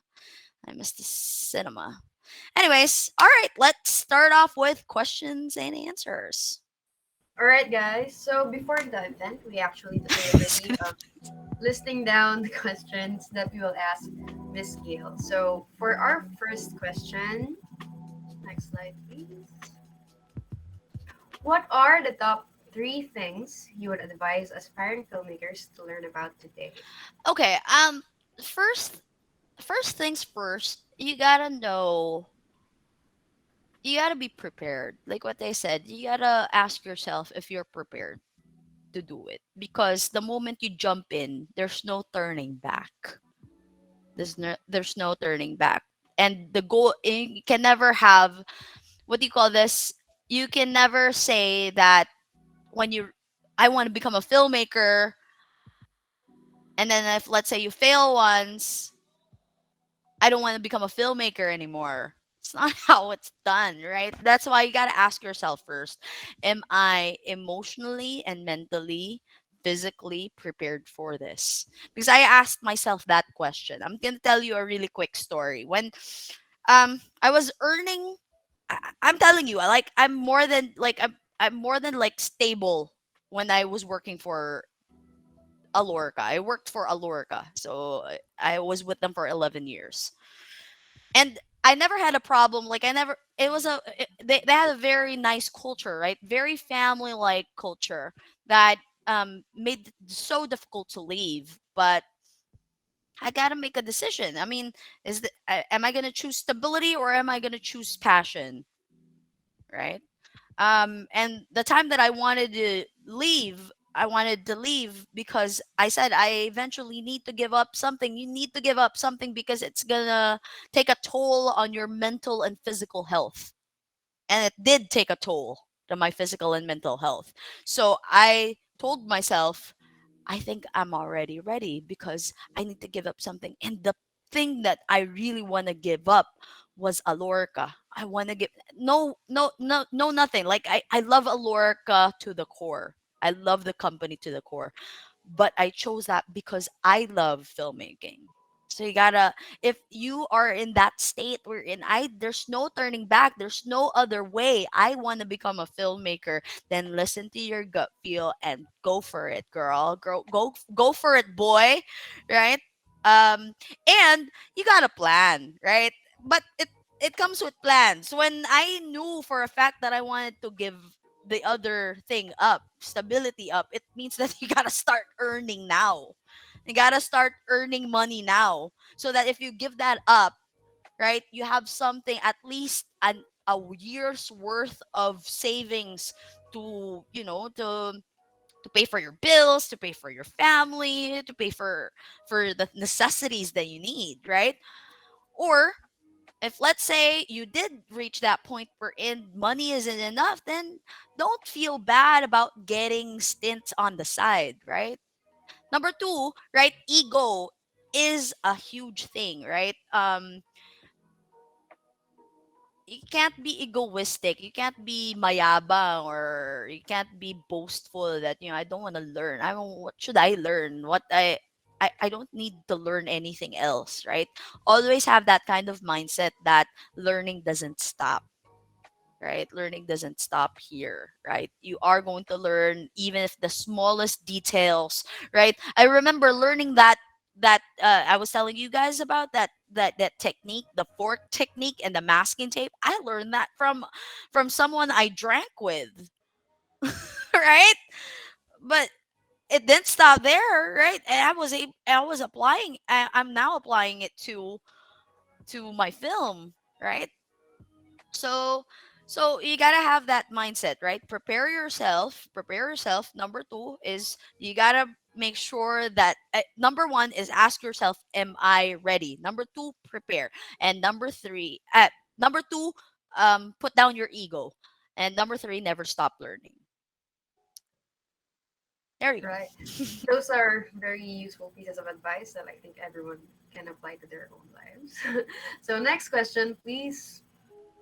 Can you give us three insider tips for marketing and distribution of a film? Three insider tips. Like what specifically insider tips? Because I that's what that because marketing and distribution is like a super huge scope that to a point we're in. I feel like I only know 20% of it, right? Marketing and distribution. For example, I mean, that's not a niche that I'm good at. That's why I hire a marketing and a professional marketing team to market our, whatever we're doing. But um but that's the thing, right? In marketing and distribution, you got to trust. Number one, you gotta if we're just talking about tips, like insider tips, you gotta trust the marketing and distribution person or team that you're getting. Mhm. You gotta trust them. There's no other way. Like, or if it's yours, if you're gonna be doing it, then learn, right? There are so many courses there. I could even refer you to the right people who could, whom you could sit down with and understand these marketing and distribution techniques, right? And of course, I don't think that I even have to reach the third one. Those are the things. You just have to be very aware of the people who are going to be taking care of your marketing and distribution, right? For example, marketing and distribution of Trece. Marketing and distribution at Trece. Giggle was the one who made the Mhm, yes. marketing side of Trece. They are amazing. They're one of a kind. Okay, let's add that third one. Always be unique. Because the same thing is done over and over again in marketing and distribution. You can't just mimic whatever you see, right? You don't mimic whatever you see is working. Sometimes what doesn't work works if you do it, right? Mhm, yeah, break the pattern. There. All right. Okay. So, guys, if you ever need any contacts for marketing and distribution of a film, please feel free to connect with Miss Gayle. She will hook Yes. you up. I'll hook you up with the right team, right? RC is also under Gigil. Gigil is the one who did Mhm. but I Yeah, but so I but I'm not uh but if we are like looking for like really good marketing teams, I suggest that you reach out to proper digital agency. So go check them out. all right. Okay. So let's move on to the next question, please. Yes, please. Okay. So what is one thing that you wish you would have known when you started directing? Hmm.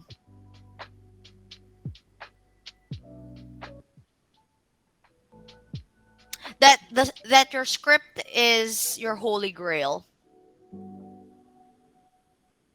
One thing that I have already experienced getting stolen from. Like I have the script and it was stolen because I trusted people. Right? But I'm not saying that you don't trust people. It's a necessity. You gotta learn how to trust, but you gotta learn how to choose the people that you trust. Right? And also, one thing that I should let you guys know so that it's not gonna be so difficult to you guys is that once I told you guys that filmmaking is a journey. And in your journey, you're gonna meet people or you're gonna be with a couple of people, but those people aren't always gonna be there till the end. They're not gonna be there till the end. Some people are going to be traitors. Some of them are you just have to leave because you won't be able to grow if you don't leave them, right? Personal life, always know how to um, try to set aside your personal life or personal interactions with other people and your business side or your work side, right? That's very, very important because in filmmaking, sometimes the tendency is, and I'm guilty of that too, you get the people that you always interact with, or you get the people that you're always with, right? Who are in the same niche or the same industry. But the problem is, so you trust them so much, and the problem is, some people are just not made like you to reach the last end or to reach the last part of the goal, right? You meet these people, as I always tell my team, people you meet people along the way, but not all these people are going to be with you till the end. But always be grateful for them because they are part of the journey to make whatever masterpiece you're doing spectacular. Nice. Okay, so you heard it, guys. If you want to pursue the cutthroat industry of filmmaking, you need to learn to connect with people and choose who you trust, and most importantly, guard your scripts with your lives. That is All right, true. next question, please. Okay, can you give us an idea about the new challenges you're facing in the filmmaking industry today? To be honest, the biggest challenge that I'm encountering right now is that I know that I've done a couple of films, but again, I mean, this major film that I'm doing isn't out yet, and it will not be out till the theaters are not out yet, or aren't up and running, right? Because that's an agreement that I had with my producers, right? That we're not going to showcase this unless the films are out, right? But I already gave you a sneak preview of what it is because we're already in the process of doing it. So now, um, is what do you call this? It's not stereotype. I don't know the term for it, but people up there, the breaks are difficult to get, especially if you're a newbie, if you're a new one, right? If you're a new one in the industry, I consider myself as a newbie. I still consider myself as a baby in this industry, right? There are still things I need to learn, a lot of things that I need to learn. But you know, for yourself, you know what you're capable of. You know what you could do. But the thing is, sometimes that's what I'm trying to say. Like it's monopolized because it's the same directors, it's the same actors who get the breaks over and over and over again. Tendency is it's the same niche, it's the same story over and over and over again. So that is the biggest challenge, right? But did that pull me down? Not no. Not yet. So but it does. I mean, sometimes, I mean, I'm telling you guys, sometimes I do have those moments wherein I become emotional and I ask myself, how come I don't get these breaks? How come it's not that easy, right? I mean, for other people, they've already done like 9 films in the span of 3 years, right? But how come I'm not getting that break, right? You got to ask yourself, it's not because it's a problem, it's not your problem, but it's because it's just not your time yet. And I believe that there's time for everything. I always I'm I mean I'm not super religious, but I believe in destiny, that if it's your time, it's your time. Yeah, what belongs to you will come and find you. That's true. That's true. But then again, you have to work really hard for it. I'm not saying that you just sit down and wait for it. You got to work really hard. And remember, if it's worth doing, it's worth doing well. If let's say right now the opportunity that you only have is script writing, then why don't you do it, right? Right? And do it well, right? Even if it's not, it's not your break yet. Or whatever job that you're currently doing right now, even if it's not related to filmmaking. Again, like what I said, learning is is not a waste of time. Even if it's something that you already know, it's a reminder, right? It's a quick refresher of what you already know, right? So don't be that type of person who's so close minded that I don't want to learn that. I already know that, right? No, that's not how it goes, guys. Right? So always, always, always try to work really hard. Work really hard, work really good. For example, I did when I was in I when I was still working for Alorica, I wasn't a filmmaker. I wasn't a filmmaker. I knew that I didn't like that, but did it I did it well. I did 110% of my time. I gave 110% of my efforts. Now, even if it's not, even if other people think that it's not related to filmmaking, I still I still use it. I still get to use these learnings in filmmaking. For example, time, right? Scheduling time, right? In a corporate setting, time is of the essence. When you're dealing with like clients from different countries, right? Time is so important, right? And there's a technique that I used to do that I am using now in filmmaking, right? Right. Thank you for that piece of advice. It's very useful. So, guys, always remember to just stay confident in whatever you do, confident enough to be bold, but still stay humble to learn. All right, so I'm down to my last question, but I would like to open up the floor to anyone else who has any questions. So please type in your questions in the chat box on the side, and we'll get onto them after this last one. Yes. All right. So for me, for from us, the last question is, what piece of advice can you tell someone who has wanted to pursue filmmaking for the longest time, but still needs that extra push? So when you say pursue filmmaking, it means that they've never really jumped in filmmaking yet, right? Am Yeah. I saying? I'm gonna give you the piece of advice that eye-opening experience moment, slow mo, everything, love at first sight moment that I had with Francis Kong, right? If you have earn enough and then learn enough, right? Earn enough money and then enroll yourself to school or enroll yourself to a workshop or something like this that Illustrados do. Sit down and listen and watch all these speakers, these experts who talk about, the specific fields that they are in, right? And it will do wonders, right? It will do wonders and invest it there. Well, there you have it, guys. Any other questions for Director Gayle? I Here's think there's one. one. Here's one. From John. He says, I really like the way you described your experience with sound design in film.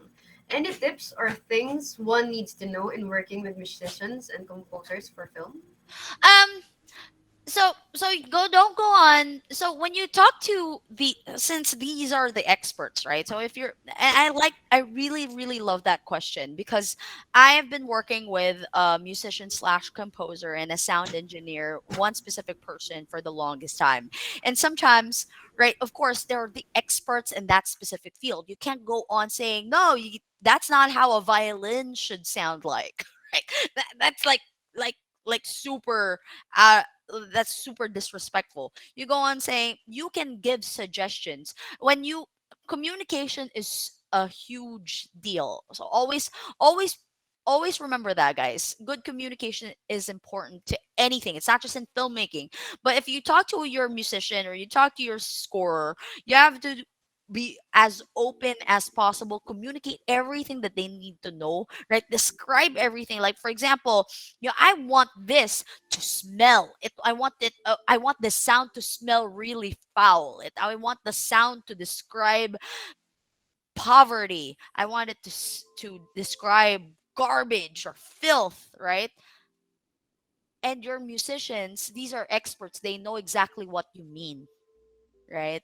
So you got to always describe it, communicate it so that they will understand everything that you need to know about how to design it for that specific sequence. And if they want more videos or they want more descriptions, spend more time with them. As I said, 50% of your film is always gonna be about music, your score. Right. That was a very in-depth answer, Miss Gail. Thank you so much. And do we have any other questions, guys, before we cap Currently, off I'm this writing a week's short film, but There is one, Pia, from Marlon Galileo Brion. Oh, yeah. So this one's from Marlon. He says, "Currently, I'm writing a short film, but I'm stuck on introducing the characters, and now I can think again to write again. I okay. feel like I lost the fire. My question is, how would I get back again to be inspired to write?" You know, sometimes you really have that writer's block from time to time, really. But don't force yourself. Like, don't force your head to think or force yourself to write. What I do normally is I sit down and watch movies. I relax and watch movies. And then don't keep communicating to other people that I feel this and that. How do you suggest? What do you suggest? Because it's just going to cramp up your head more. Again, like what I said, your goal here is to become a unique filmmaker on your own, right? If you keep asking other people about what they, what they think, tendency is you're going to be writing for them, not for you, right? There. But thank you. I love that at least this helped a bit, right? Yeah. So to keep away from that creative block, always get yourselves inspired, guys. Just take in new pieces of art or content to That's open up true. your mind. Hmm. Pia, I have a question. Uh, Can we still play our creative cartel video? I have one of last course. video that I'd like you to watch. So I earlier on earlier during the session, I told you that I started a company called Creative Cartel, right? So we've been in the industry for 2 years, right? But we have had a lot of clients already. We've been pretty blessed. So I'm gonna show you really quick reel, but we're working on developing the reel for working on the new one, right? Which we'll show probably in the future. So just watch this quick reel. So what I'm trying to say is I'm trying to plug it, right? A shameless plug. If you need anything related to multimedia and you need help in making a commercial, you have a script that you want to put to life, a storyboard that you want to put to life, and you want a team to work on it, or if you need if you need a graphic designer or an illustrator to work on your storyboard, or you need a DOP, you need a director, or you need a website for your company or your small businesses, then don't forget to hit us up because we can help you out. Please play the video. Let's face it, everything becomes way better with a splash of creativity.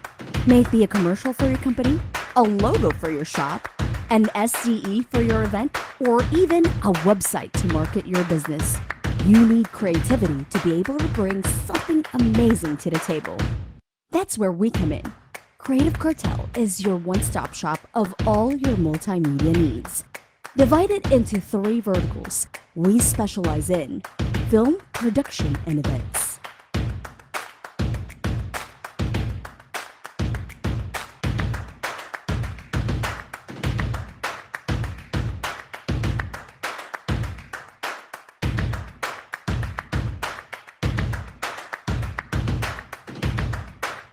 Graphics, design, and animation.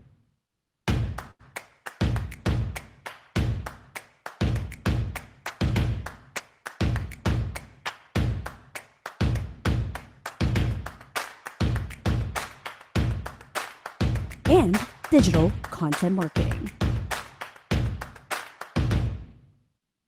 We have partnered with the best artists in the industry: film, graphics, content, events, name it. Remember, digital is no longer just a platform, it's the backbone of everything you do. Partner with us now and let's get things started.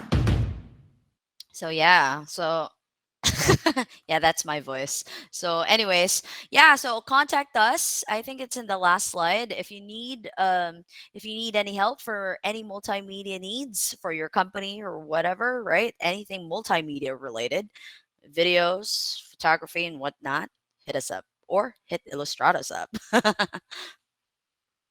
Thank you, Gail, for sharing that video of Creative Kartel with us. So, if you don't have any other questions, ayun pala, there's one more for internship programs in Creative Kartel. Yes, we do. Yes, we do. I love that question because we need more people. We need more people to sign up to our company. So just contact us. The mobile number is there, right? So you could call us up or email us if you are interested to do an internship. Go ahead, join my team. Let's make movies together. All right. Okay, so if we don't have any more questions, it's time for me to cap off this skill brewing. Again, thank you, Direct Gail, for Thank all you your so much, fruitful guys. insights. I know everyone has learned a lot from our skill brewing session today, from how to prepare your production for the production down to the things you need to know if you want to sell a film to Netflix. There's really a For lot that taking. I personally have learned. I mean, despite graduating with a multimedia arts degree, there's really a lot of things that I didn't know before. So, really, thank you, Miss Gail. And Thank this is why you. I really like. This is why I really think it's good to learn with a community because it opens up so many insights from other people, and you just get to learn a lot. That's Now, true. before everybody goes, I would like to ask for all of you to help us immortalize this event by doing a photo op. Can you all please open your cams? Give us a smile. Flex that smile. You never know. You never know. You could the person you could fall in love with would I be love right it. This is here. my angle. John, I love that camera. What camera are you using? It's so HD.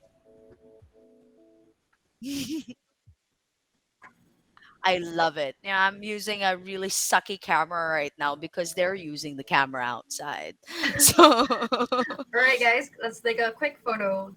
One, two, three. Another one, please. One, two, three. I just want Okay. to ask Did everyone you? to say hi. Can everyone just wave for the video? Wave at the Thank you video. so much, everyone, for joining. thank you so much, guys. I want to see you guys soon, future Okay. filmmakers. Mhm. And again, before you leave, we would really like to know, guys, if you enjoyed or loved doing what we are doing here. If Yes, so, please. Yes, can you please. please share the video and invite your friends or colleagues to future weekly skill brewing events?